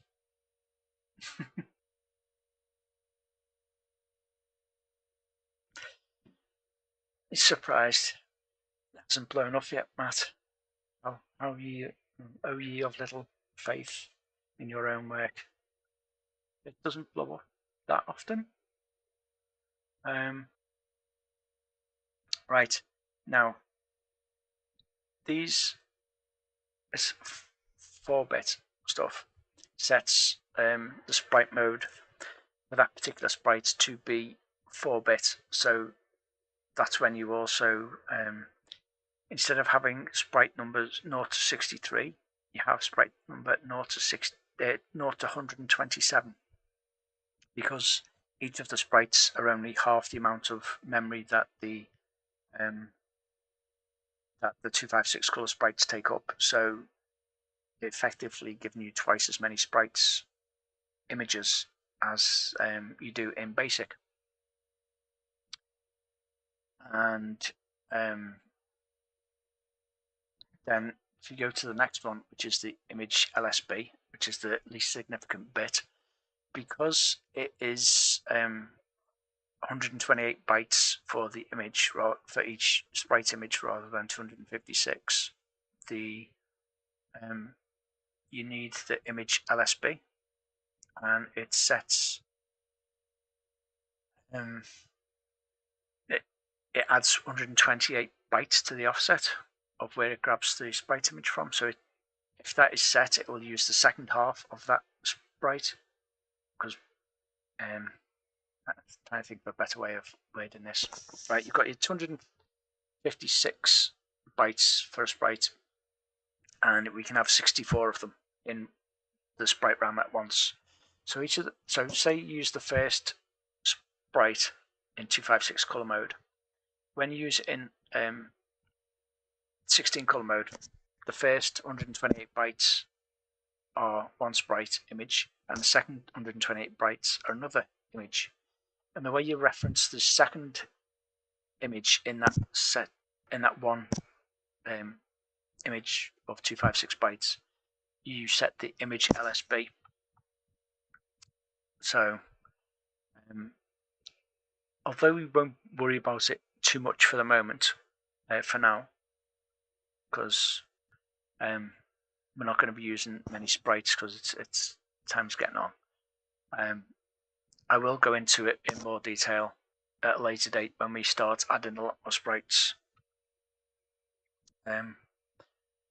T-relative, don't worry about that at the moment. That again is later stuff when you add sprite positions to relative to previous sprite positions when you link the sprites. And X-scale is you have these 2 bits. So that would be twice the size of the sprite.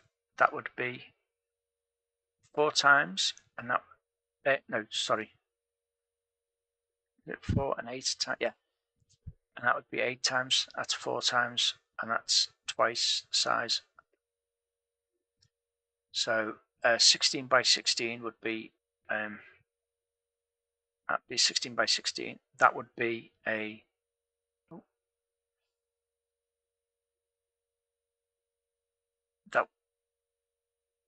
this would make it draw the 16 by 16 as a 32 pixel by 32 pixel area, and then that would make it 64 pixel by 64 pixels, and that would be a massive 128 by 128, even though the actual image itself would be 16 by 16 graphically. It'd just be scaled up to 128 by 128. And then this last one is the MSB for the Y. We don't need to worry about it because the screen is only it doesn't go down far enough for you to worry about the Y. I think it's just when you're doing large scaled sprites and you need to go off the top of the screen. So don't worry about that at the moment.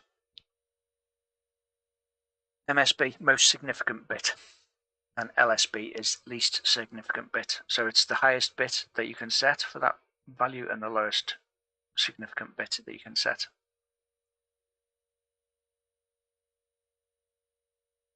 So in a byte, the MSB is bit 7 and the LSB is bit 0. In a nibble, the MSB is bit 3 and the LSB is again bit 0. And in a word, the MSB is bit 15 and the LSB is bit 0.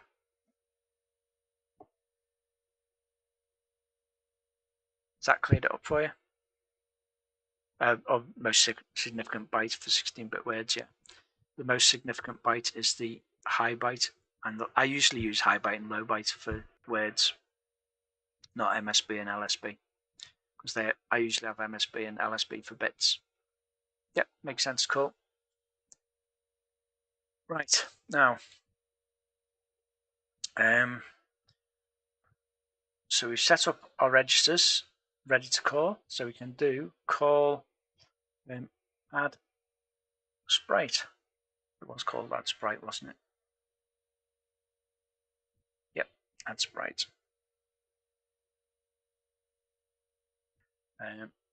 We also need to do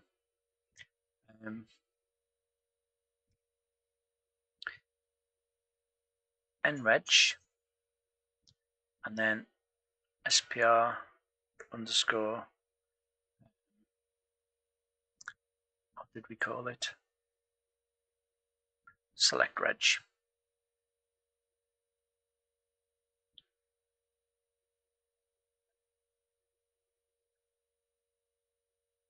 Select reg, 0. So we want to select sprite 0 because we have 128 sprites with on the next using assembly. It changed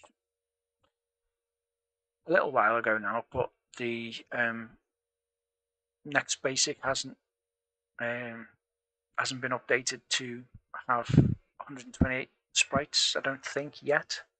I may be wrong, it might have been. in the it might be in the latest one, I don't know, or the latest one isn't out yet, but I believe it's being worked on, so you can have 120 sprites in basic, but at the moment it isn't. Or I think it's not anyway. Yeah, I know it doesn't support 16-bit sprites. It's 4-bit sprites, 16 color sprites. It's yeah, 16 color sprites, not 16-bit sprites. Anyway, we're going to use sprite 0 for now. So, and oh, I forgot something. Or did I? Yes. Right. When we add a sprite, you know we had them ink ones. The last next reg sprite thingy. If we set the last one to do an ink, that will tell the CPU that this is the last change to this current set of sprites in the hardware.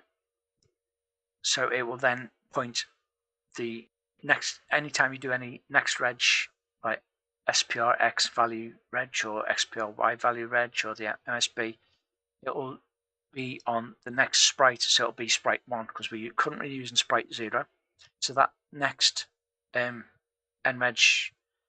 SPR attributes reg inc will then point the sprite.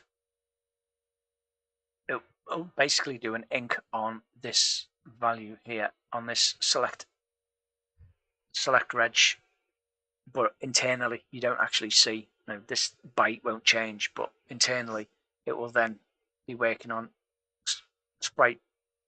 It will select sprite 1.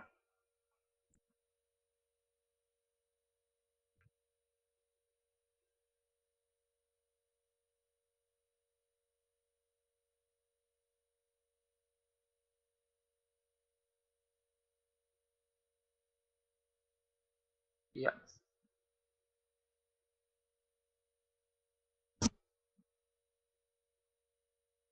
Yeah, the screen positions are with the sprites are larger than 256. A, because we can have the tile map modes that we can go to 320 wide, and B, even in the ULA mode, because the sprite's coordinate at 0 is the left pixel of the sprite is 32 pixels into the border, into the left border when x is 0. So that's why we add the e, 32, which puts it to pixel point 0. Right, so if I save this now,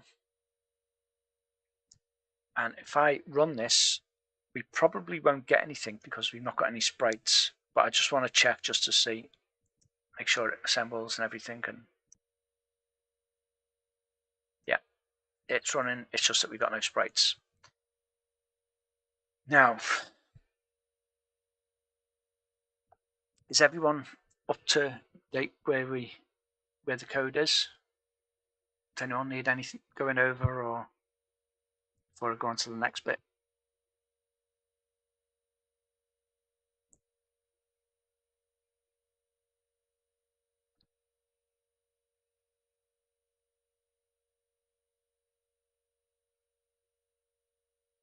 You want to see the end? Yeah, sure.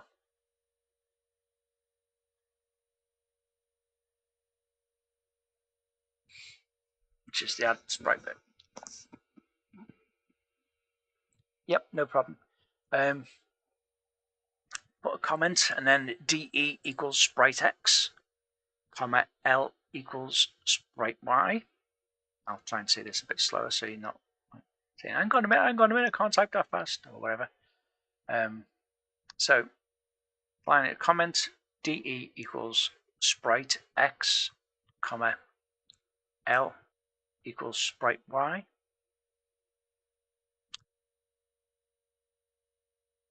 comma C equals sprite image.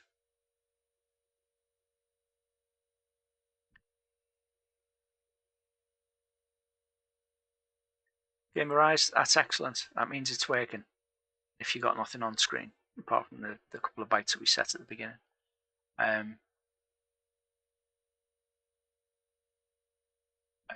Django, it then comma B equals flip bits,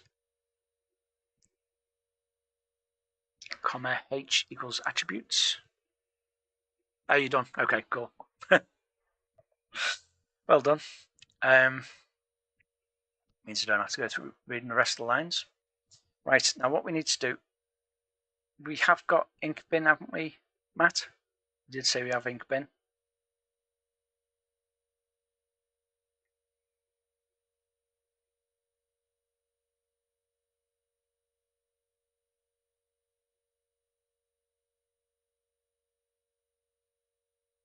We have got ink bin, haven't we?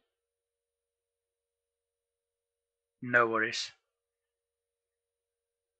She is allowed to.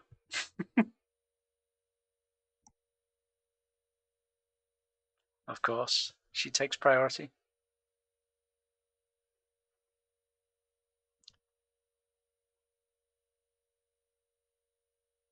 Yep.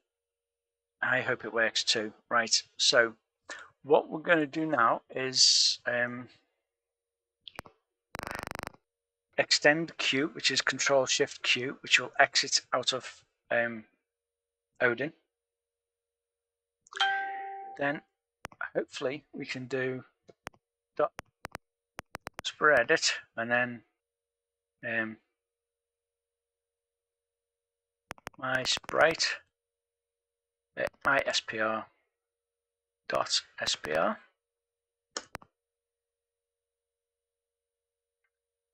And then what I will do is just do a very quick sprite, because we are running out. We are running a bit late.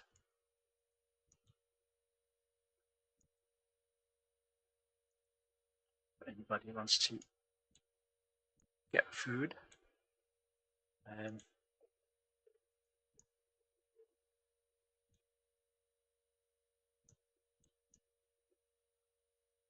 There we go.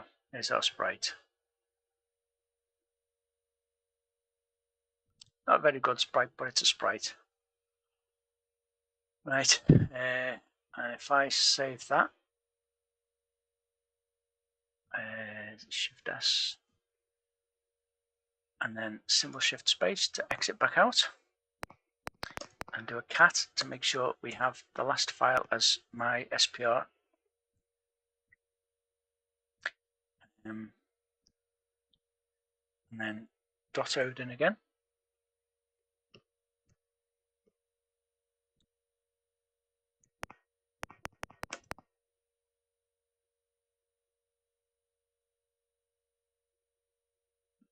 Yes, Odin is work in progress, and out of the kindness of his heart, Matt has allowed me to give you lot access to it before it's even alpha, let alone beta, let alone releasable. So it is a really early version. So if there are any issues, and there have been, so don't complain to Matt. He's like graciously opened it up to the public, even though it's not there yet. There's still lots of stuff that he wants to do to it before it's even considered finished.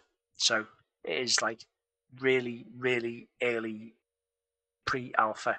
So if things have a very good likelihood of them not working because it's not complete.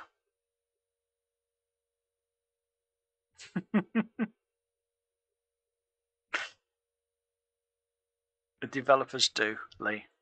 Trust me. I know. And Matt is kind enough to let us do this. He's a good lad. Because if Matt hadn't have let us do this, we'd have been using SJS and Plus and other stuff. But I wanted it to be on. Matt is a star. Retro Robbins, you're totally right. I wanted the tutorials to be on next. I'm hoping next week to, or at least after Christmas, if not next week, to have my next setup. So all the typing that I'll be doing on Thingy will be on my actual next, and I'll have it coming in through the laptop and streaming out. So that's my plans for next week, is getting all that set up and working.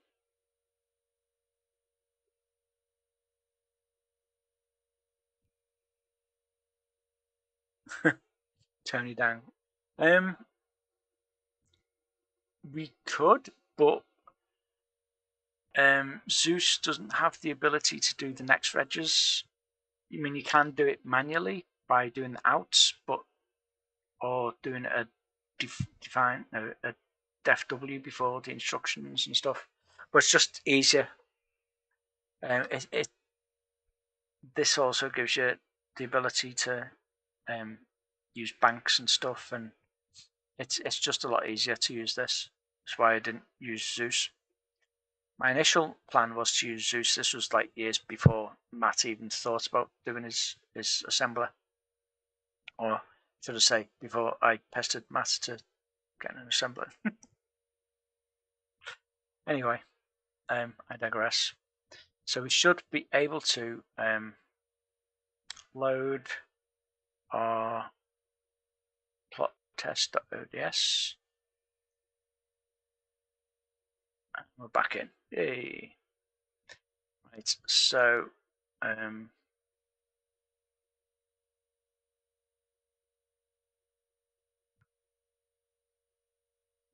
fingers crossed now. I should be able to do right, and then do on the same line. Ink bin. Is it ink bin?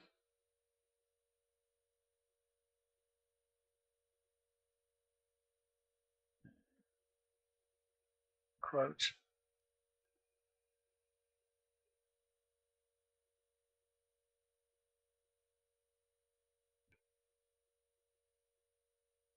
Virgin's full of strange symbols.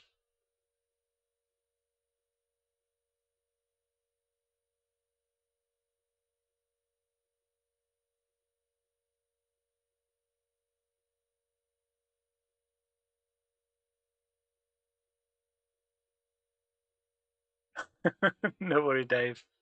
Yeah, it's going okay, I guess. Bit of a long one, but yeah.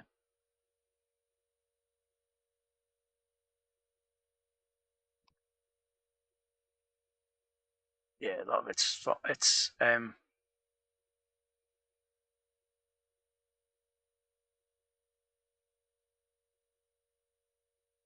okay. Any luck getting it? Let's have a look at what you posted on Facebook. Give me a sec.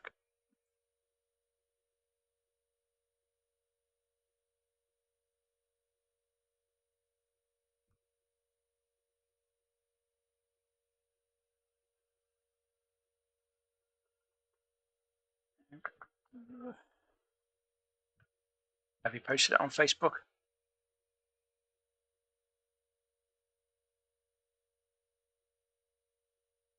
Demarize?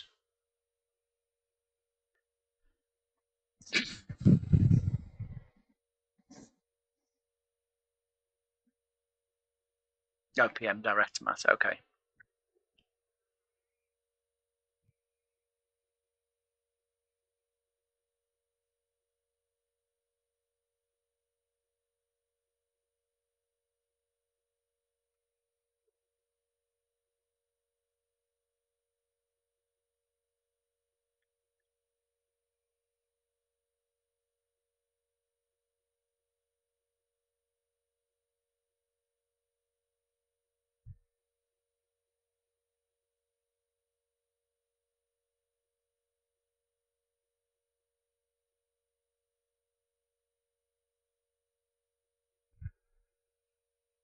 I just added to Facebook, right? I will check it.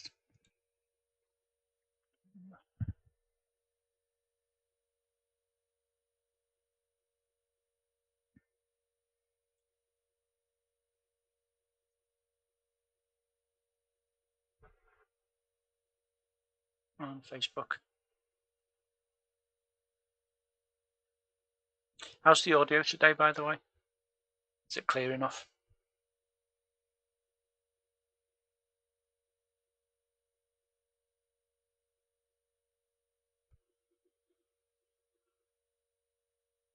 Yeah, okay, good.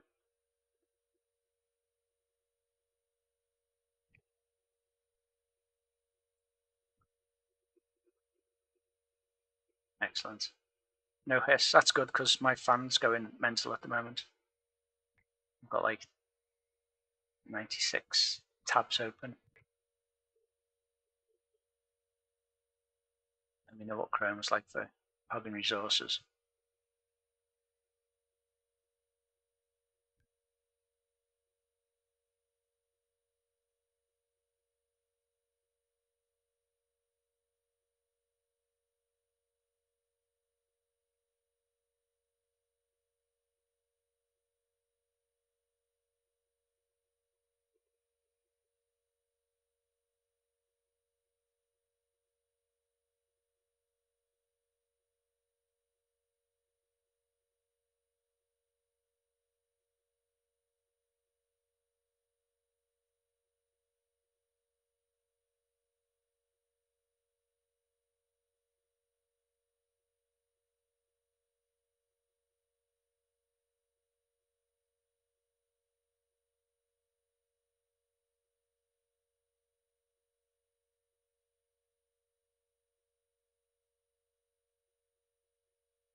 Just the volume low. You sure it's not me being quiet? I'm a quiet talker anyway.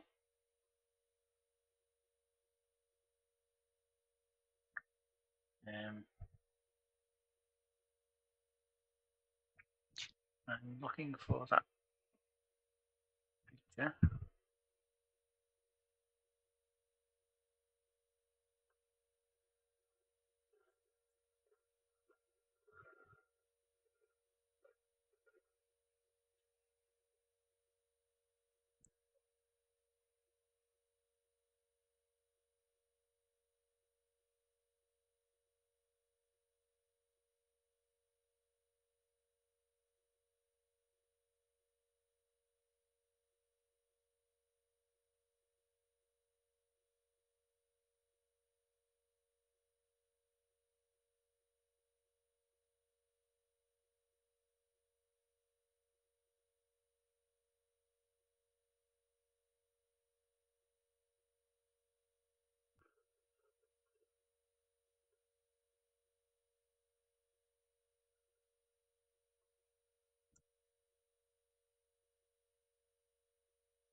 Oh, that is strange.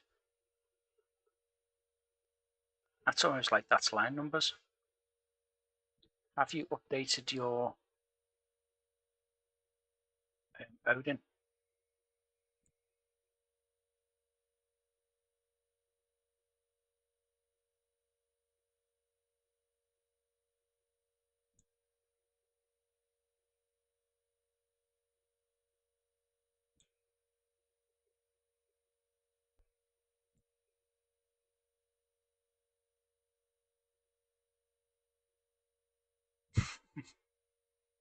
Yep, sorry. I'm just replying to a couple of people. I had some messages, sorry.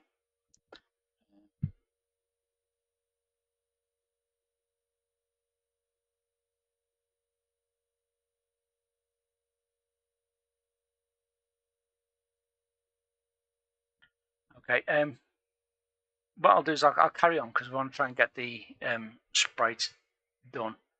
And then what I will do is I will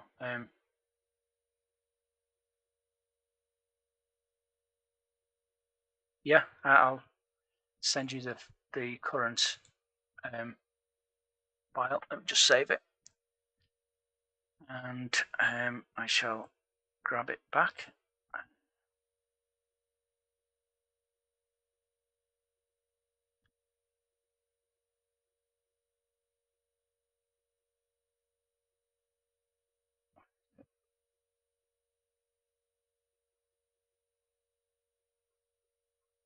What was it called? Spot test. Spot test.ods.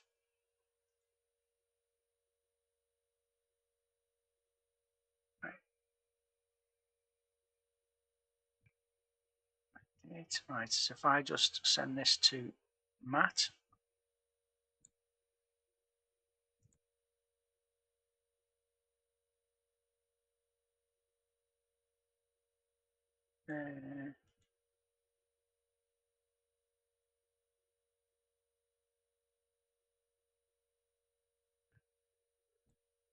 Why can I not send it to Matt?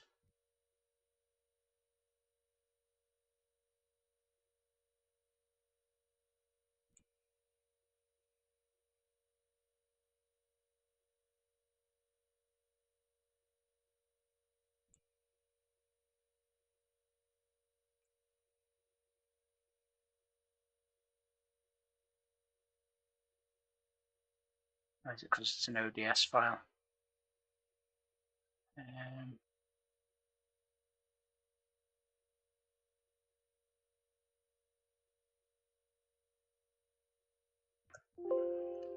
let's try changing.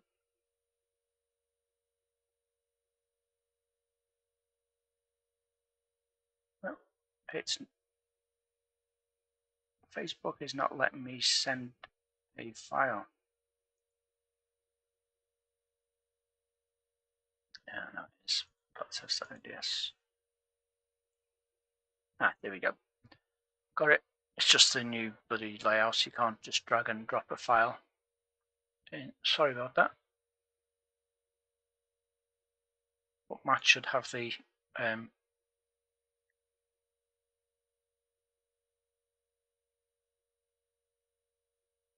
you on Facebook, Gamerise?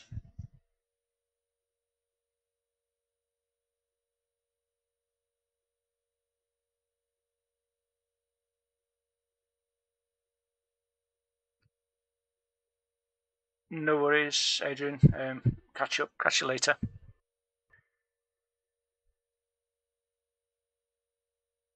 Yeah, best not leave the kids with a real fire on the go. Enjoy the warmth. I'm glad you got it, Matt.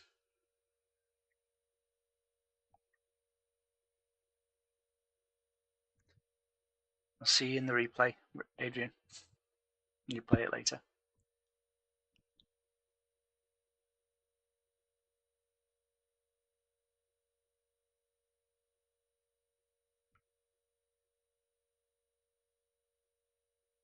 Right. Have you got it to Gamerise yet?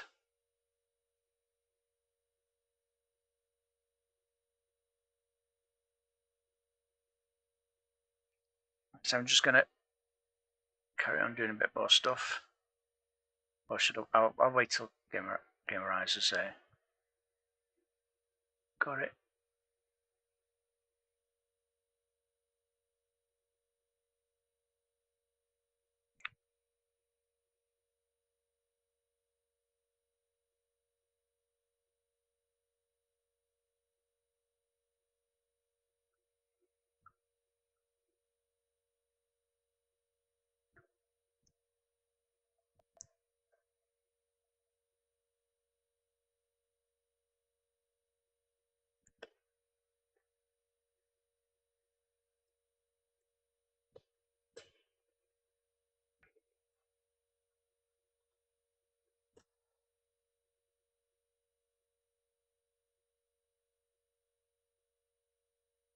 Ready? Cool.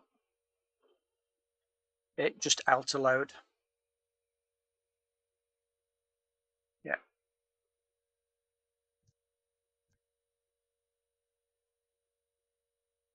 and S to save. Right, looks okay, good. Is it all, are you back up and running, Gamerise?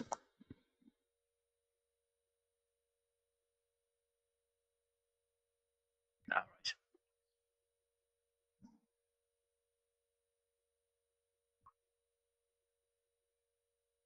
Yeah, restart Odin and try out. Yep, up and running. Cool. Right. Yeah, I'll stop using TL and TS from now on. I'll just use Odin files. Right. I think I just pause the video. Right.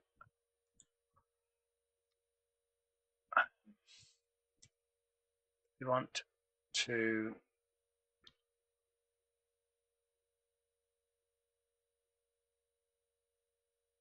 next reg.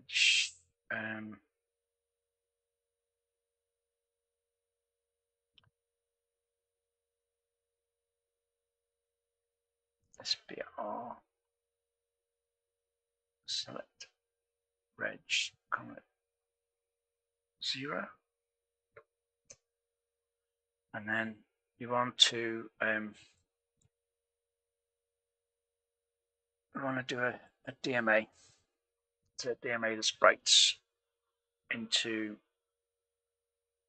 the sprite RAM. In fact, I will not put it in there. I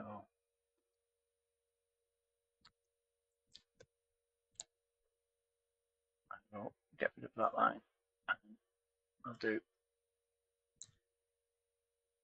load HL, sprites. That's what we called it, wasn't it?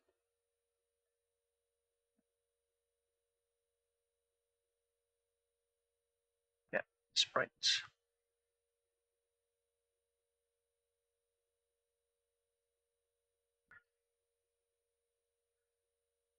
Load BC, comma the length. We're only using one, but I'll do all 16K of sprites, and then that way it'll copy all of the sprites into sprite RAM, or sprite images into sprite RAM. Load A, comma 0, because you want to start at sprite 0, and then call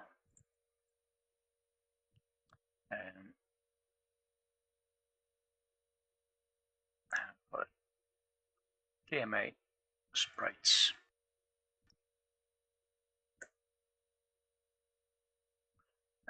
Go down to the bottom.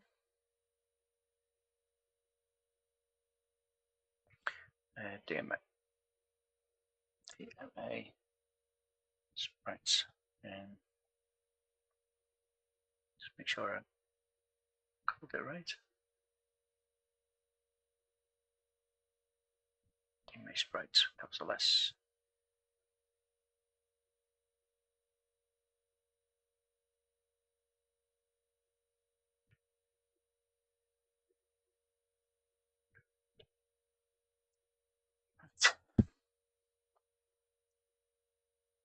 In reg, SBR select reg A, and then load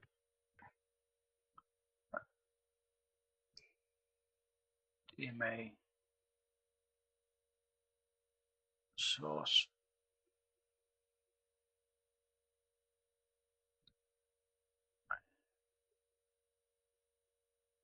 comma HL, load bracket DMA len, comma BC, load HL DMA code for sprites.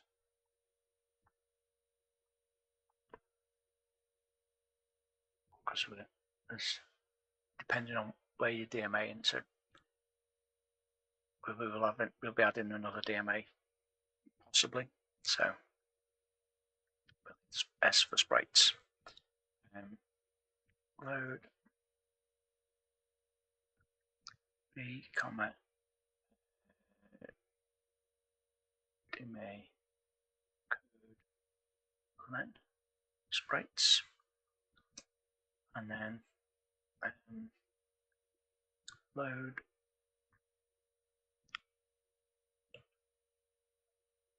C, comma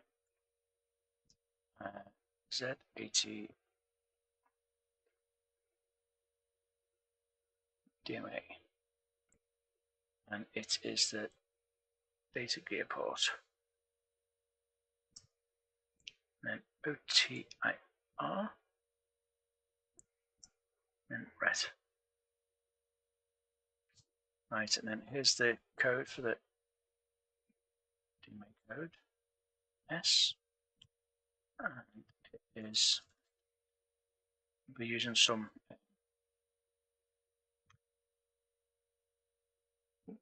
let me just tidy that up.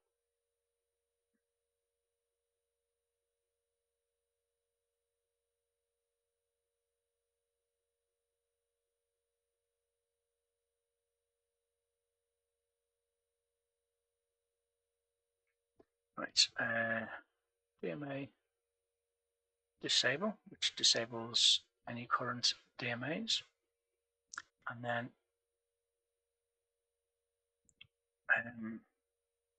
011111101, which is, I will not explain at the moment, but trust me, it is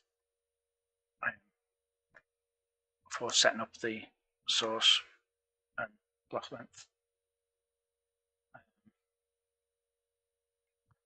Source S,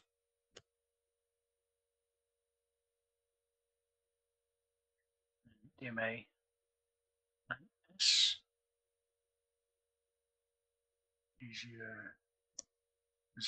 DW0. Then we have more setup bits. 01010100, and then DB 000006 0010. So 6 zeros and then a 1 0, and then DB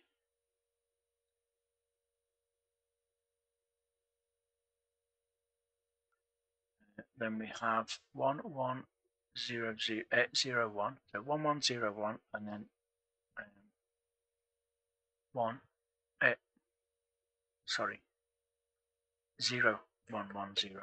and then 1000. So in other words, 68. If you remember how to binary, and then 00000010, which is 2, and then DB 10101101. The continuous mode, and DW right, SPR underscore image underscore port, then DB sent 100000, 5 zeros and then 1 0, so it's 82 hex, and then we do DB DMA underscore load, DB DMA underscore enable. And yes, before anyone mentions, I haven't done the defines for that bit top, DMA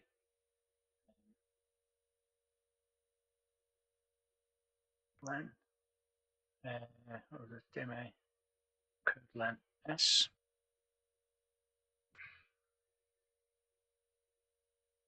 equals, can I do string minus DMA code s, Matt?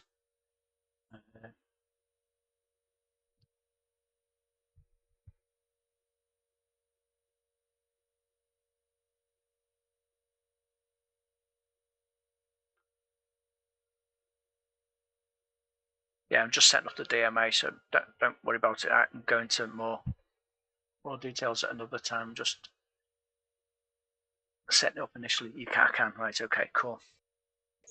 Right, so that means we can now go back up to the top and put in the bits that we need. So it's the Z80 DMA and DMA disable, enable, load, and export. Right.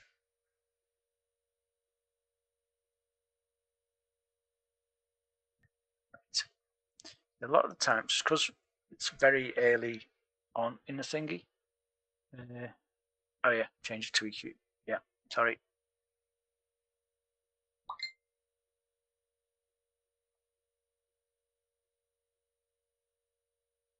It's just that I like equals.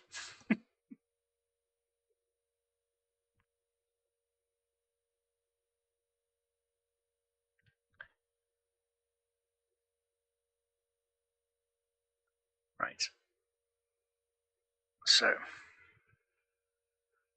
thank you. Cheers, Matt. You're a star. HL, DM. Hey, right, okay. I shall make sure. Yeah, HL. Yeah, you're very right. Save in case anything happens. Now and scrolling back up. Well spotted on that dot. So we now need the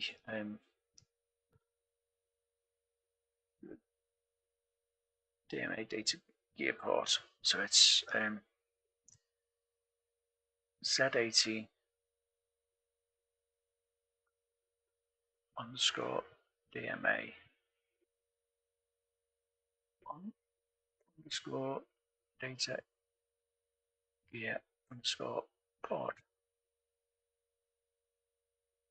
Q string, and that is 6B. And SPR underscore image port EQU string 5B.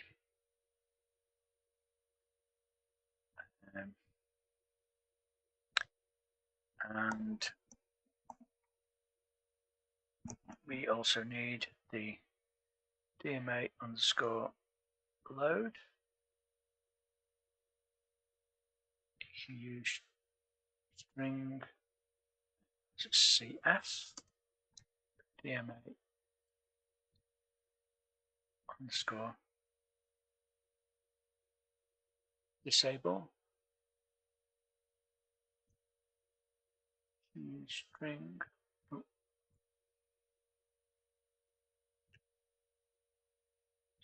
string disable is 83 DMA underscore enable it's 87.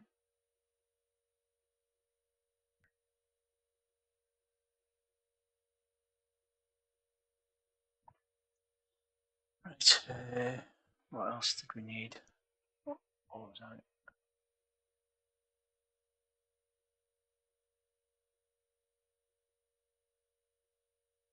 It's got data port, it's got disable, sprite image port, load, enable. That should theoretically work, and if this does, it'll be a bloody miracle. Like when you're starting with programs and you're starting from scratch, there's a lot of the time you're programming blind, so you're just typing for ages and not really able to test it. Oh, symbol okay, run. No, you do not have the sprite. I need to enable sprites, don't I? There's a bit that enables sprites. So somewhere, if I remember rightly, on the setup. Let me just go to the specnext.com.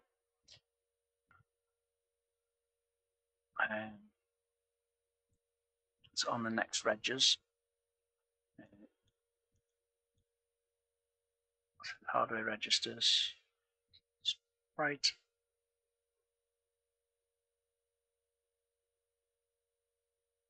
Sprite enable. Sprite's visible. Yep, it's on the sprite and layer system. So it's next reg 15.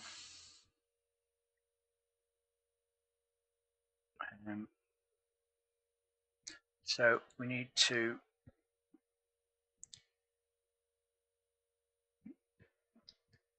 add in a SPR. No, actually it's SPR underscore layer underscore control underscore reg. EQ, and it is where is it?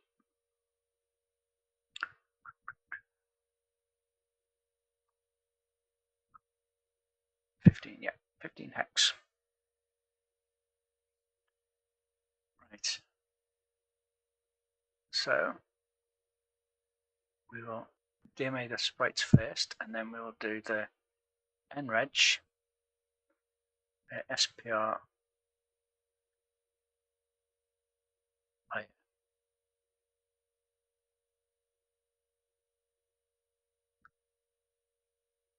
control reg on there.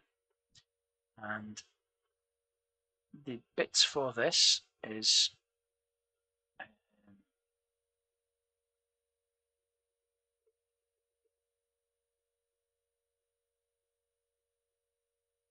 so it's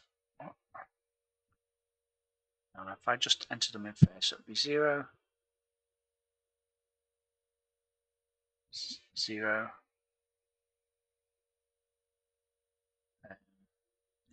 clipping sprites over the border. We don't need sprites over the border, so we'll have that as 0.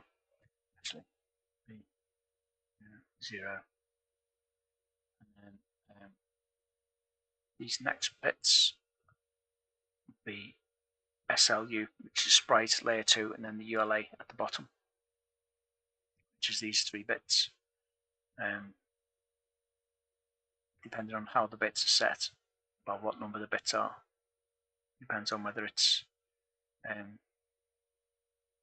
or what mode or what layer order they're in. 0, 0, 0 is SLU, which is sprite on top, then layer 2, then ULA. I think it's that way around. We shall see. Underscore. In fact, it might be the other way around. We'll go with that for now. Try that. And then this last one, or second to last one, is over the border. 1 equals yes, and back to 0 after reset. So we don't want them over the border. And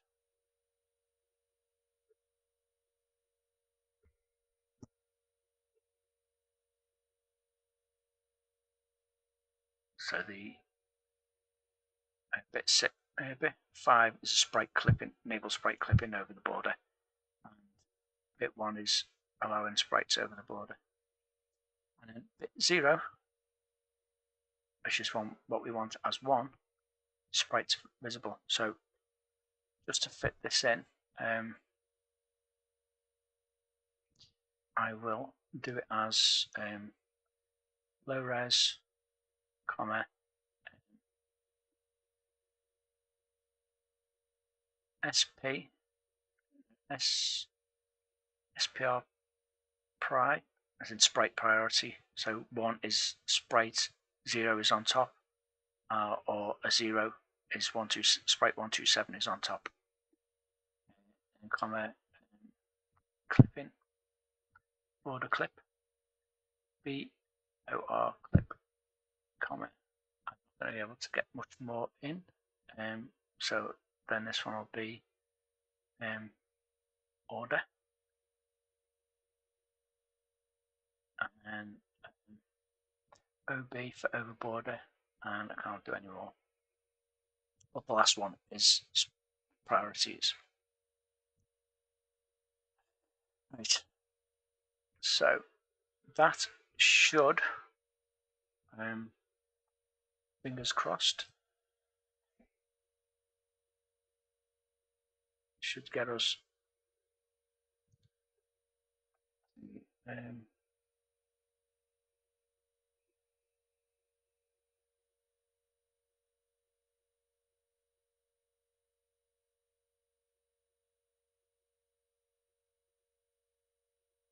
which labels I have. Is it something I've done, Matt? Yeah, I'll find out when I saved it. Assemble.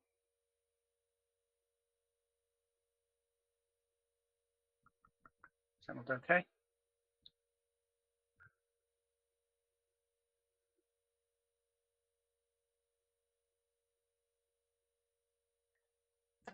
Yeah, labels are just symbols refer to labels,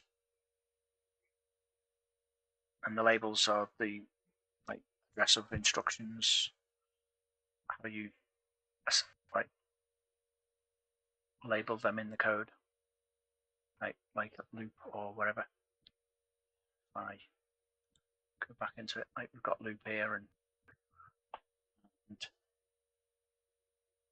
we've got start, they're labels, and xpos is a label, even though it's also a variable.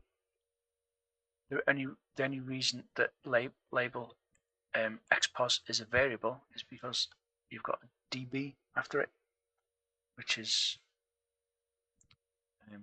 a byte that that we end up changing, and that's why it's called a variable, because it changes.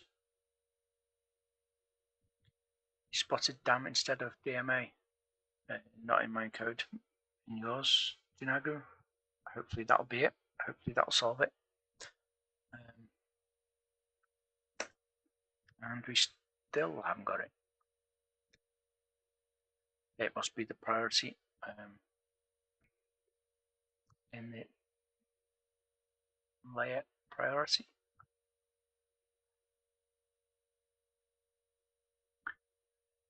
Setup. Right, let me just see which.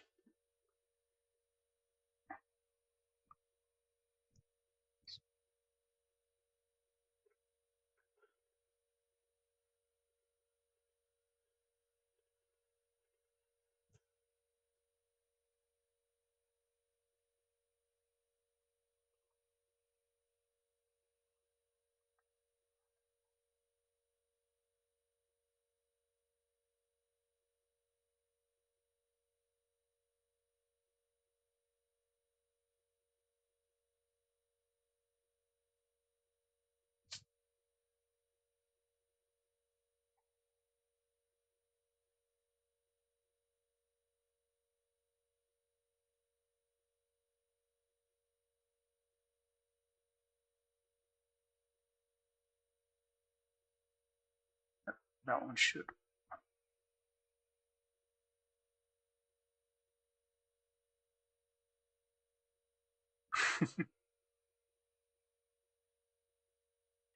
No worries, Richard Partner. I'm still trying to sort this anyway, so.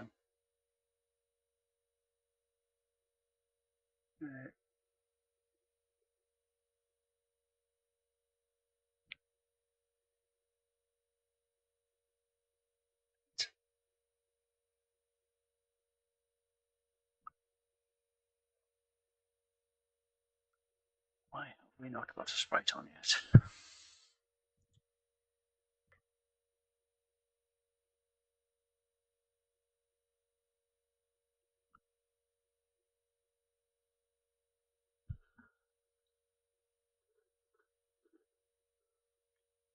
Yeah, so the SLU is definitely sprites on top, then layer 2, then ULA.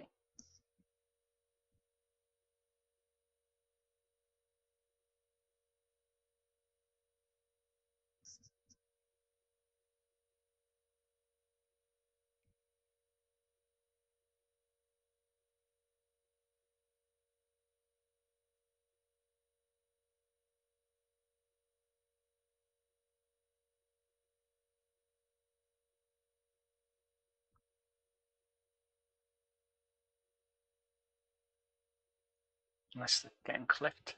Are you clipping them and are you clipping sprites in Odin? By any chance, Matt?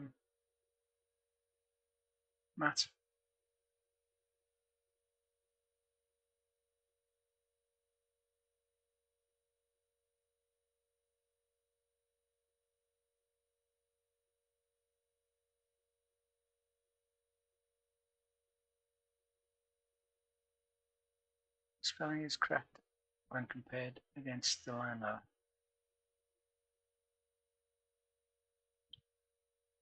Right, Mark Jones, if you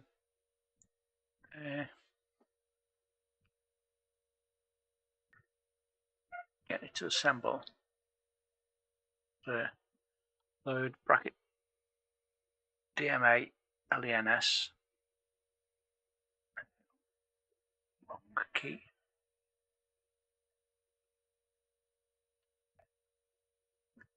Load brackets DMA. Are you sure it's not a dot instead of a comma here?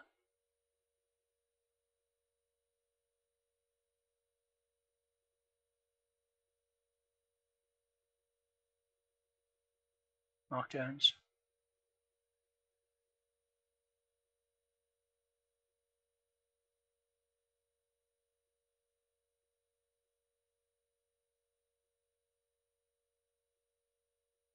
Unable to open file. Is that because did you do your sprite file? Because we include a file here in my sprite, my spr.spr.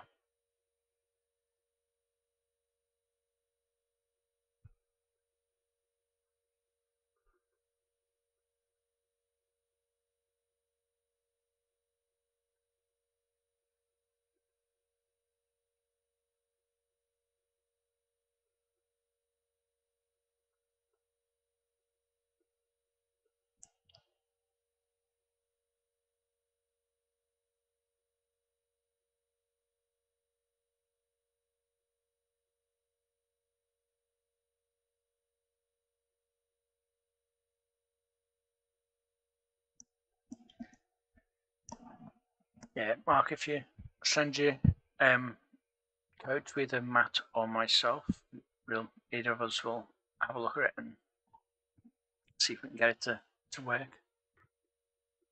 Yeah, okay, Richard, no worries. It's definitely not a dot on the oh, you found it. It's definitely not. You've definitely got the sprites ink bin and my spr.spr, and you've actually got a file called my spr.spr. You know, when we loaded up the sprite editor before.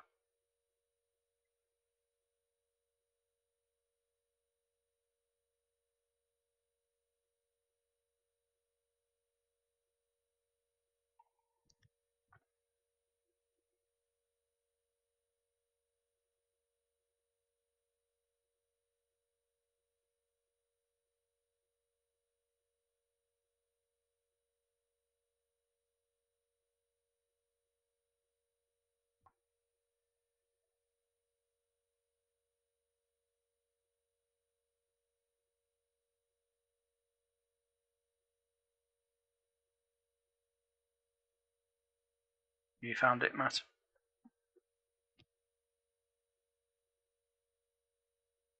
Yep. Yeah. Richard, you need to create a my sprue.sprue file. Hopefully, I'll save mine.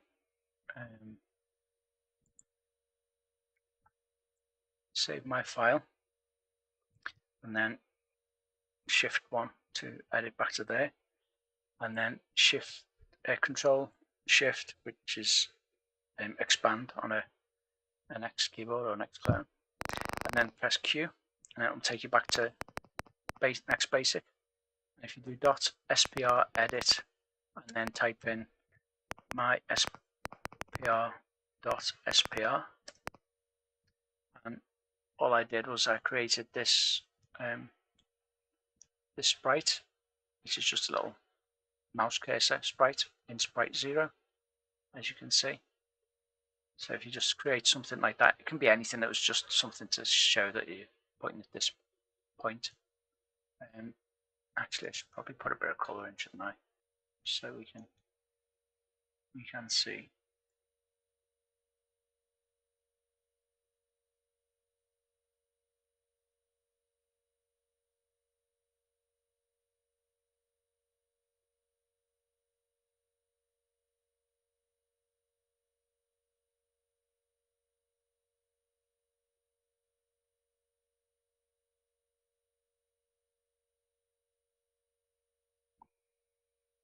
There you go.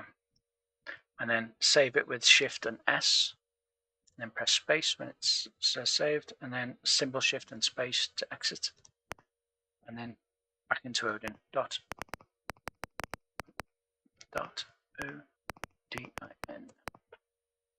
And then if we load plot test .ods and Shift 1, we should be back to our file. Right, you still with us, Rich?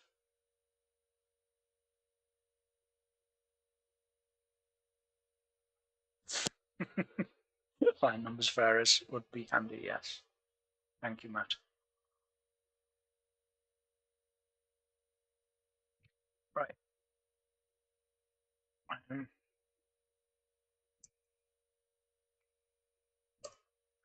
Right, it's definitely not working. Right, I will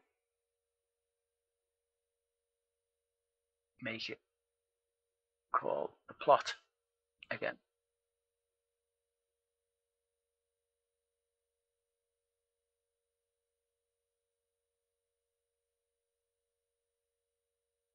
Save.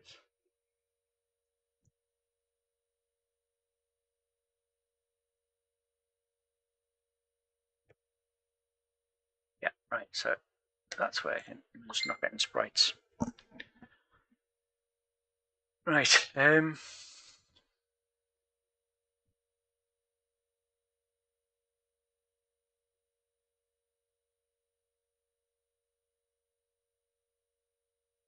it's not going to be that. Please do not be that. Reset in sprites. Do we aura in sprites? Aura in it.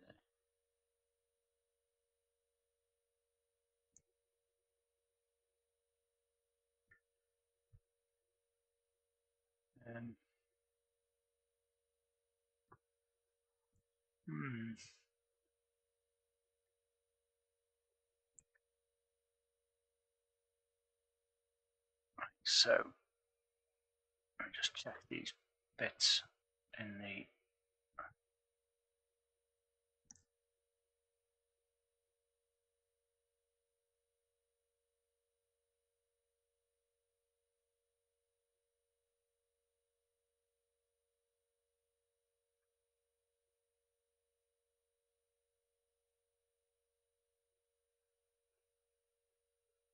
bit 1 set or bit 0 set for sprite layer control.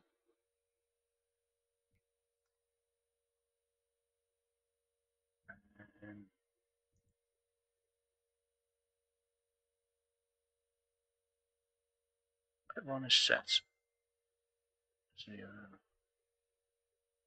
border. It doesn't matter because we're on screen anyway. Low res doesn't have to be enabled, so that's bit 7 clear. Bit 6 is sprite priority, so 0 is fine. Sprite 127 on top. Bit 5 enables sprite clipping in over border.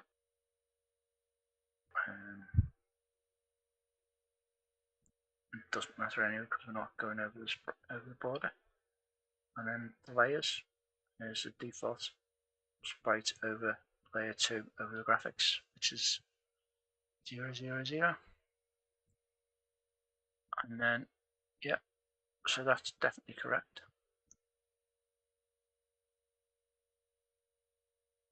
Right, what I think I shall probably do now then is we'll call it a day since it's getting on, and I will have a look at what is going on with it, and I will maybe jump back on after tea if I found it. If not, I will jump back on possibly Tuesday. Yeah, I'll do another video on Tuesday to get this up and running. If I don't get it up and running again later tonight, if that's okay, so we can all go and have something to eat because I'm a bit hungry, and we can get the latest version.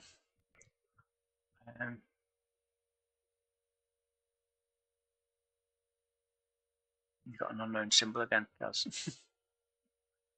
No worries. Yeah, what we'll do then is if Matt does the update to Odin to show error online numbers, we will I'll come back with a fix for why there's no sprites, and then we'll get back up and running. You sent your plot test to Matt. Okay, cheers, Mark.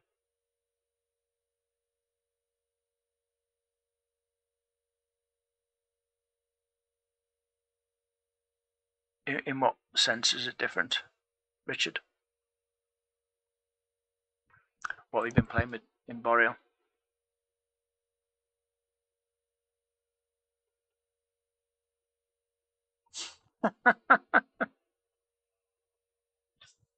That's funny, that Mike. I do that myself when watching people. Like in at work, we have like a stand up, and they have the list of things like on the Jira board, and I keep going to scroll through the list of things to do. So no, you're not the only one. Rusty Pixels. Yours runs but does something strange. Have you been making 2D shoots that cool? Well, hopefully we'll get some stuff running properly again soon. So the thing is, once we got a sprite on the screen, we're basically halfway there.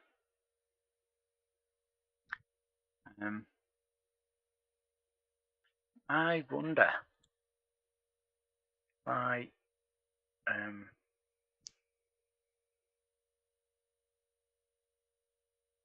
assemble that.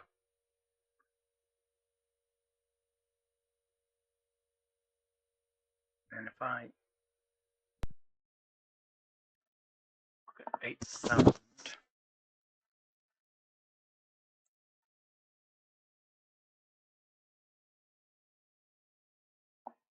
nope, maybe I need to run it.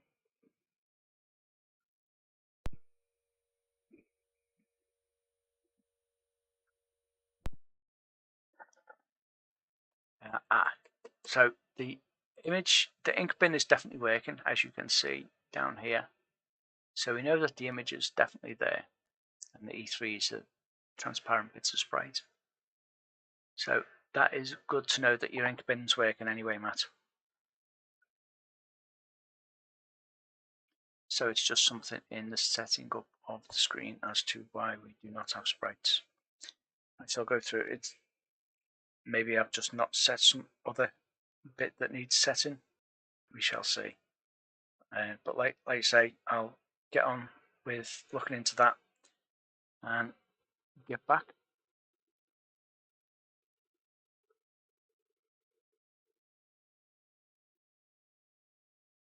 Yeah, it's true. Basically you are at the lowest level possible. Yeah.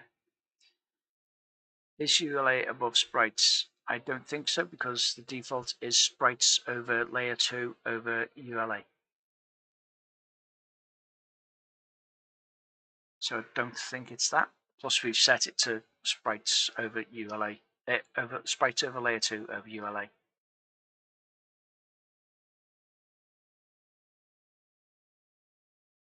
Yeah, I shall show you in the page, and just get the link up.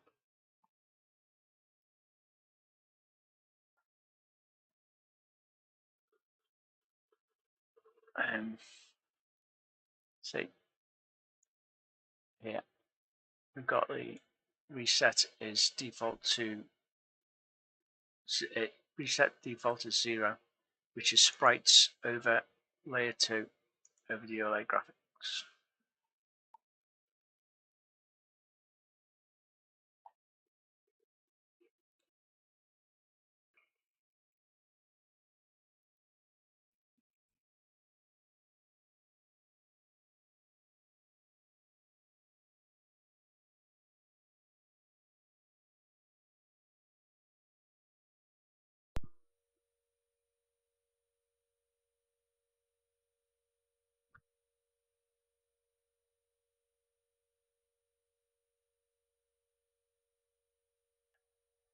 Right. I don't know if we can. Let me just run it again. Can you see sprite images in CSpect? Has he added that functionality yet? I guess not. No. Okie doke, that was worth a try. Maybe I can I could look into it as a plugin, maybe.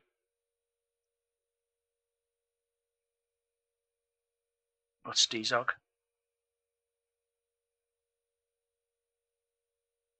Your own plugin.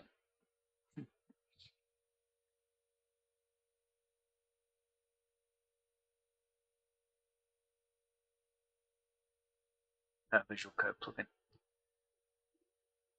Who wrote that? Cool. I might look into that. Send us a link, Matt, if you don't mind. I'll have a look at that and see if it. Yeah. That could be handy. So at least we'll find out and make sure the actual DMA is working.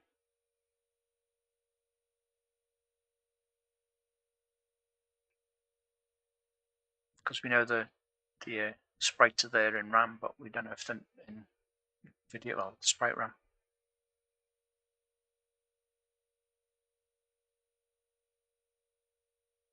It's hard to set up. Okie dokie.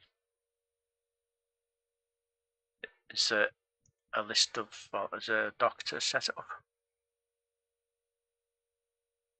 Now flip through the code. Yeah, sure, can do.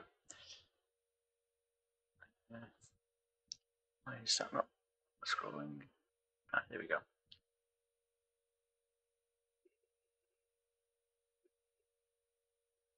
Right, there's the first page,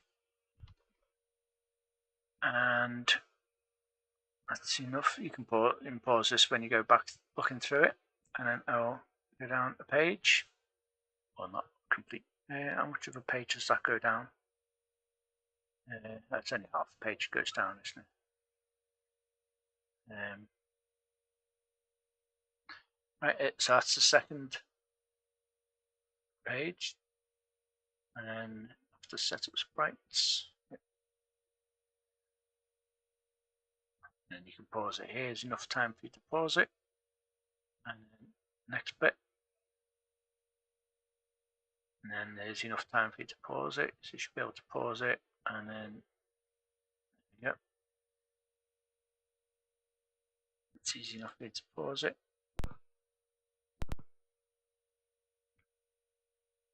And then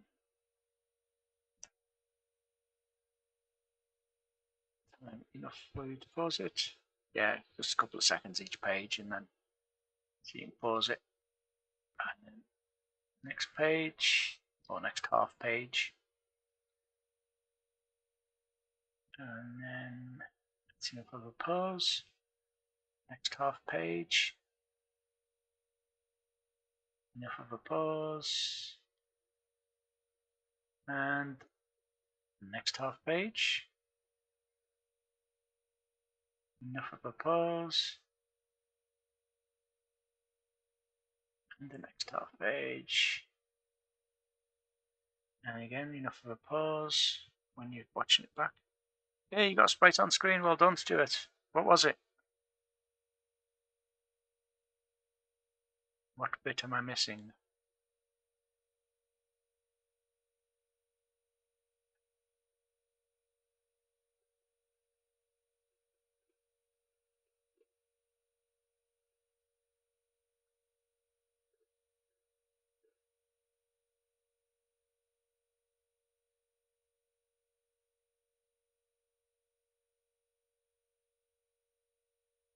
Layer control to.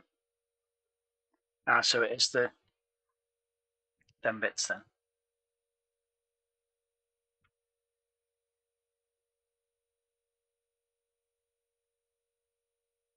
So it does need ones in the border. That's weird. But we shall go with that. And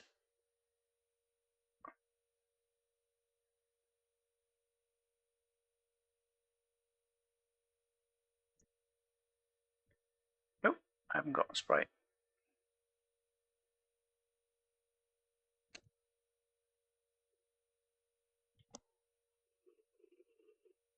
Zero, 1, 4 zeros and 2 1s. No worries, Janago.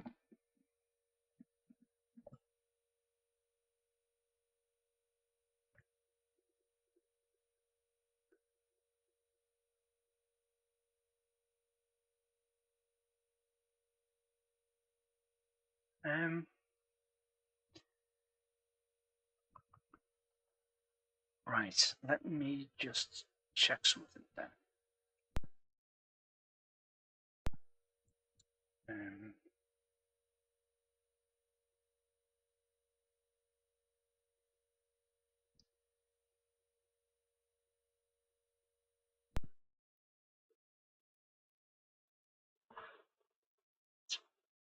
I'm looking through the code for the 400 hex where it starts off.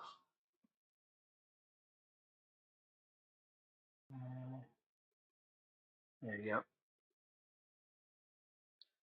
4,000.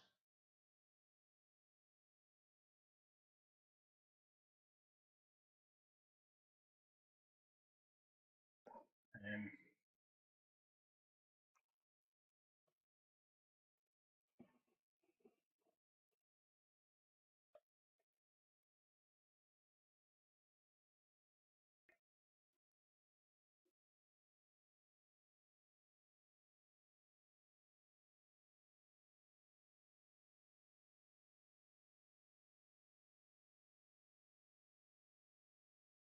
$55.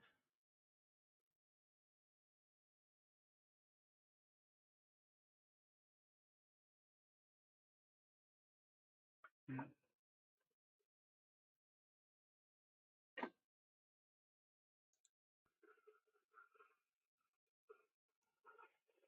load 4,000 a day. But yeah, set the bytes on the screen. And then, so it's not that 4,000 I was looking for.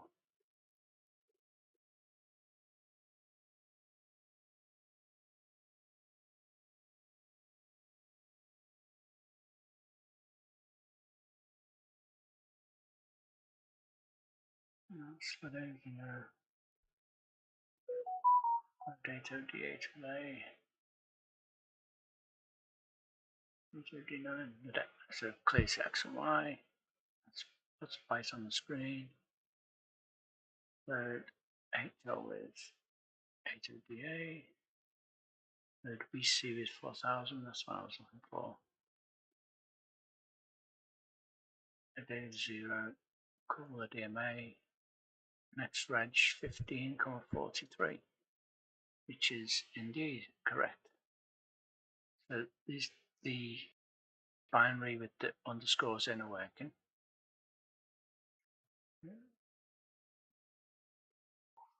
Okay, so it's not that.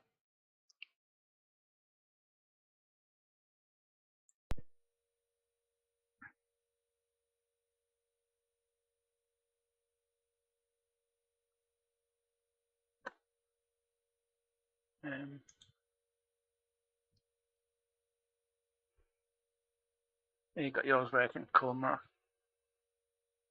Is that with the sprite on or just working?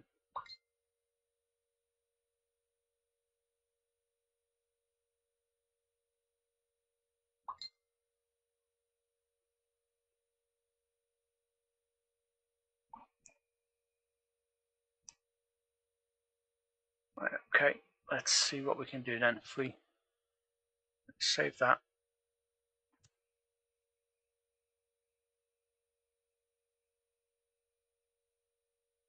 Nice one, Mark. That was quick. Hey, Matt, that was quick. So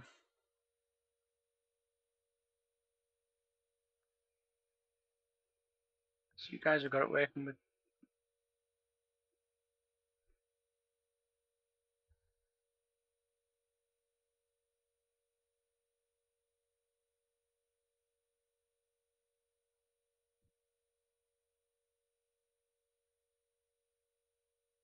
See, I'm bringing it way onto the screen anyway. We're adding 32 to the XY position anyway.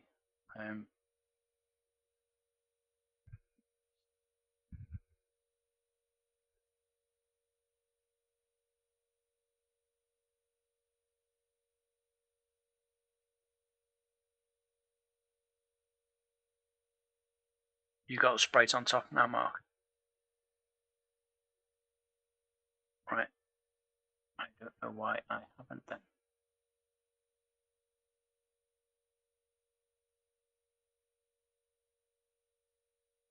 So what have you done differently to mine?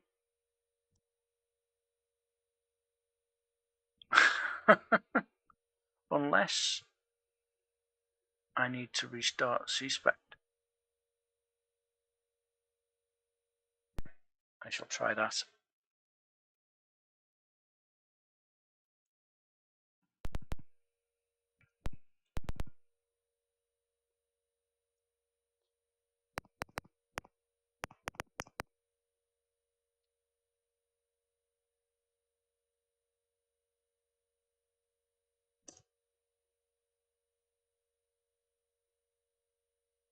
Hey, who knew?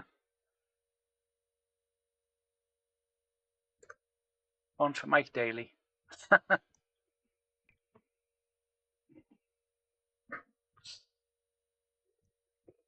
Yeah, it was CSpect. That's bizarre. I don't know exactly what it was, but it was something in CSpect. Weird. But it's working. Hey.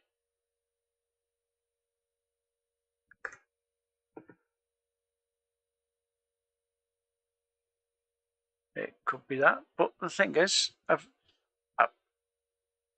I initially set this up,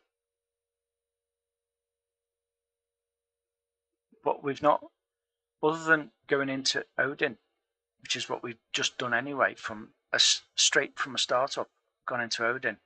Unless Odin changes clipping registers, because my code doesn't change any clipping settings.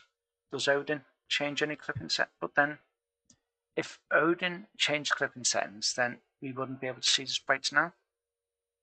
So I don't know why it would have done that. And would it happen again if we... Why does it work now? Why does... No. We haven't changed anything.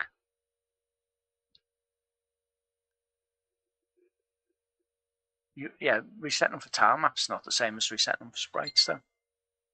But the thing is, if you are setting them, then it would be every time in this.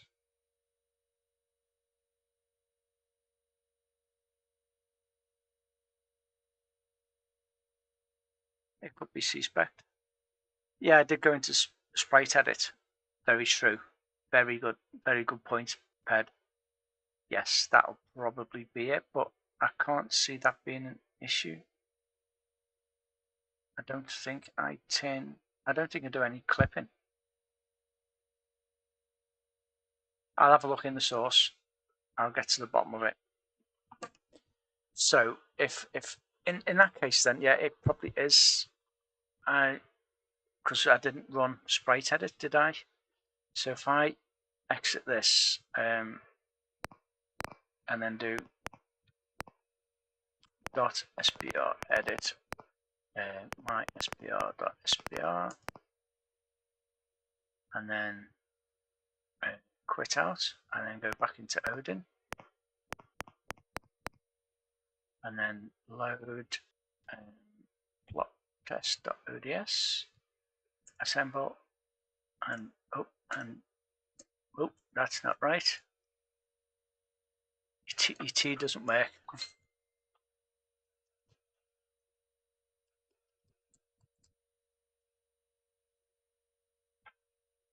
Right, and then run. No, still got the thingy. So it's not SPR edit either. Yeah, I found a bug. T.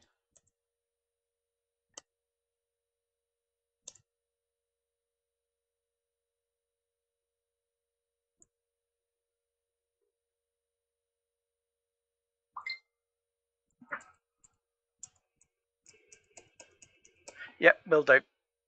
Yep, I can do that. I shall. Right. Anyway, glad we got to the bottom of it. Thank you all. And I'm glad you guys found the fact that it was fixable before. So the thing is that allowing the sprites over the border had nothing to do with the issue. It was just something was stopping the border from, well, stopping the sprites from being active. So I need to find out what that is. If I can get it to happen again, which who knows. Yeah, it's a strange one. But like I say, I'll send that file over to you in a sec, Matt. We'll call that a day for now because we've basically got it working after all this. I'll try and find out with Matt what the bug is.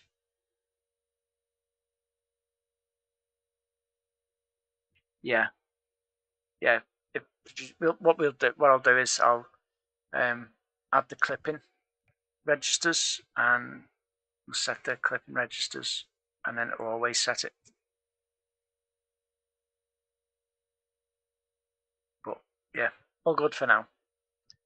And I shall catch you next week, since we don't need to come back because we found out what the error was. And we have a sprite on the screen. Hey. And what I will do is, did everyone follow the code okay? Did they understand the machine code instructions that we were typing in and stuff? Has anyone got any questions on them? They are very basic instructions. There's nothing not a lot going on, not even much bit manipulation.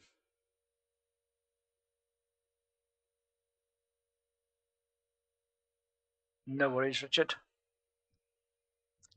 And we also did some debugging, found a couple of bugs, and one for Matt.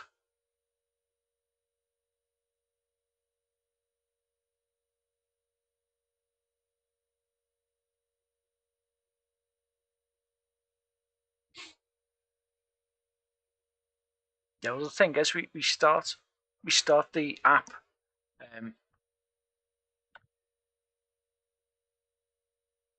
We start the app at the top left because we add 32 to the X and the Y. YBC, YHL. Right, okay.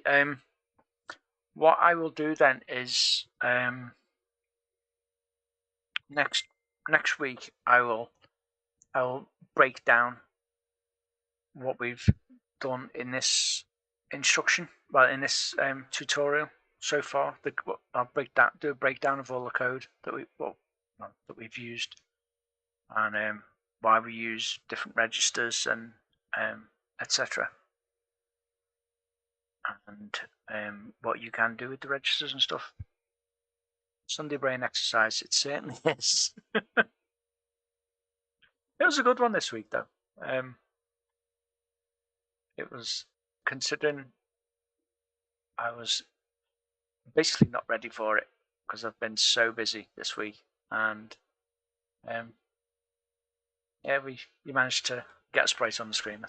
I was half the battle anyway, because it's breaking away from basic and stepping into the land of machine code where everything is long-winded. No simple line like draw a sprite here, and it's you have to do it yourself, and you have to upload the sprite images and stuff, and so yep, it'll be a slow process, but we'll get there.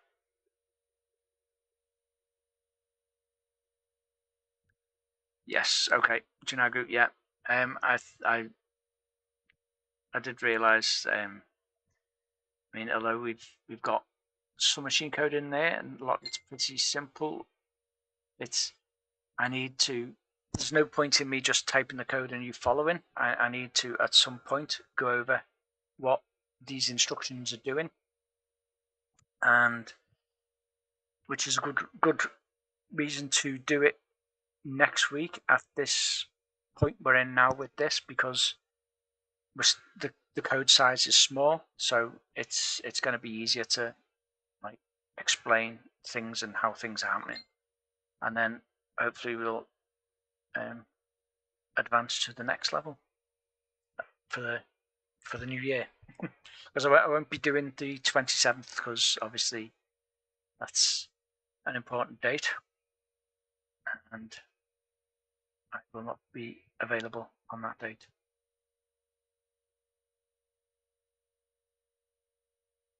Yes.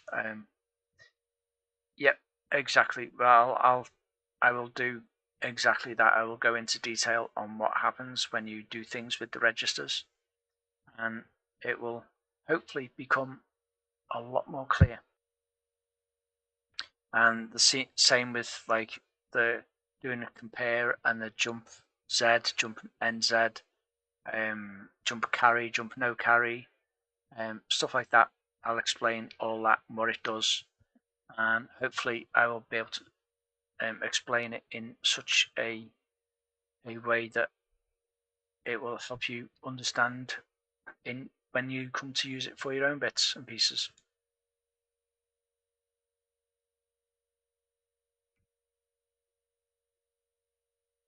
Yeah, basically start with memory registers and the LD opcode. No worries. Thank you, Stephen. And I look forward to seeing you all next week. And again, thanks for getting me to continually, finding a way for it to work and actually run. Even though the code is exactly the same, it's not changed, but we have a sprite on the screen now. That was fun, but that's the way things happen sometimes. Yeah, hopefully I will find out what the actual cause of that was, whether it was sprite editor or whether it was C-Spec, or I think it's probably sprite editor doing something, because that's the only thing that changed in it. Because we did sprite editing before we assembled and ran, so I'm guessing it's something to do with sprite. I'm hoping it's something to do with sprite editor, because that's a simpler change. It could be. I doubt it's Odin, because it's working. So unless it's a clean run of Odin. But again, why would it? Why would it be different? It's assembled everything exactly the same as it was. So I don't know. I'll like I say, I'll have a look at it, see if I can find it, and but right now I think I'm going to have a break and go and get some food, because I am starving. Well, not literally, but I'm hungry. You had DNA sprites. Yep, it's not DNA sprites, it's DMA sprites. So yeah, glad you got it sorted, Richard.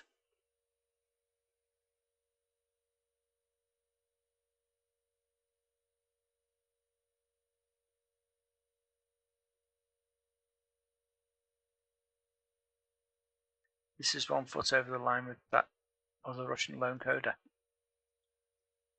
What Russian coder? Tony Dang?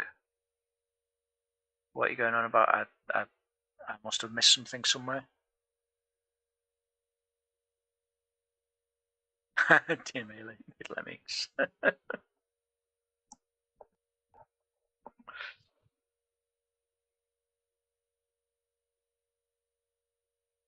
Where is Mike? Speaking of lemmings, where is Mike Daly?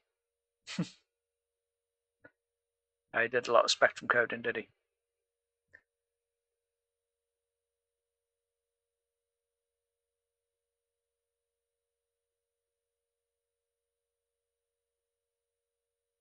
What stuff has he done?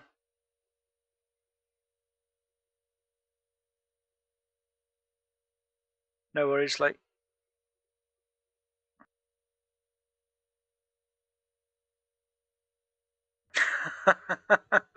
Probably.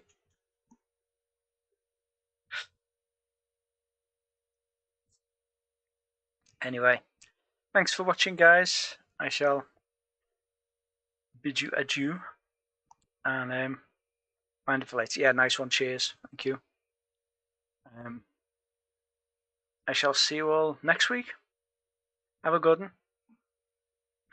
Ciao.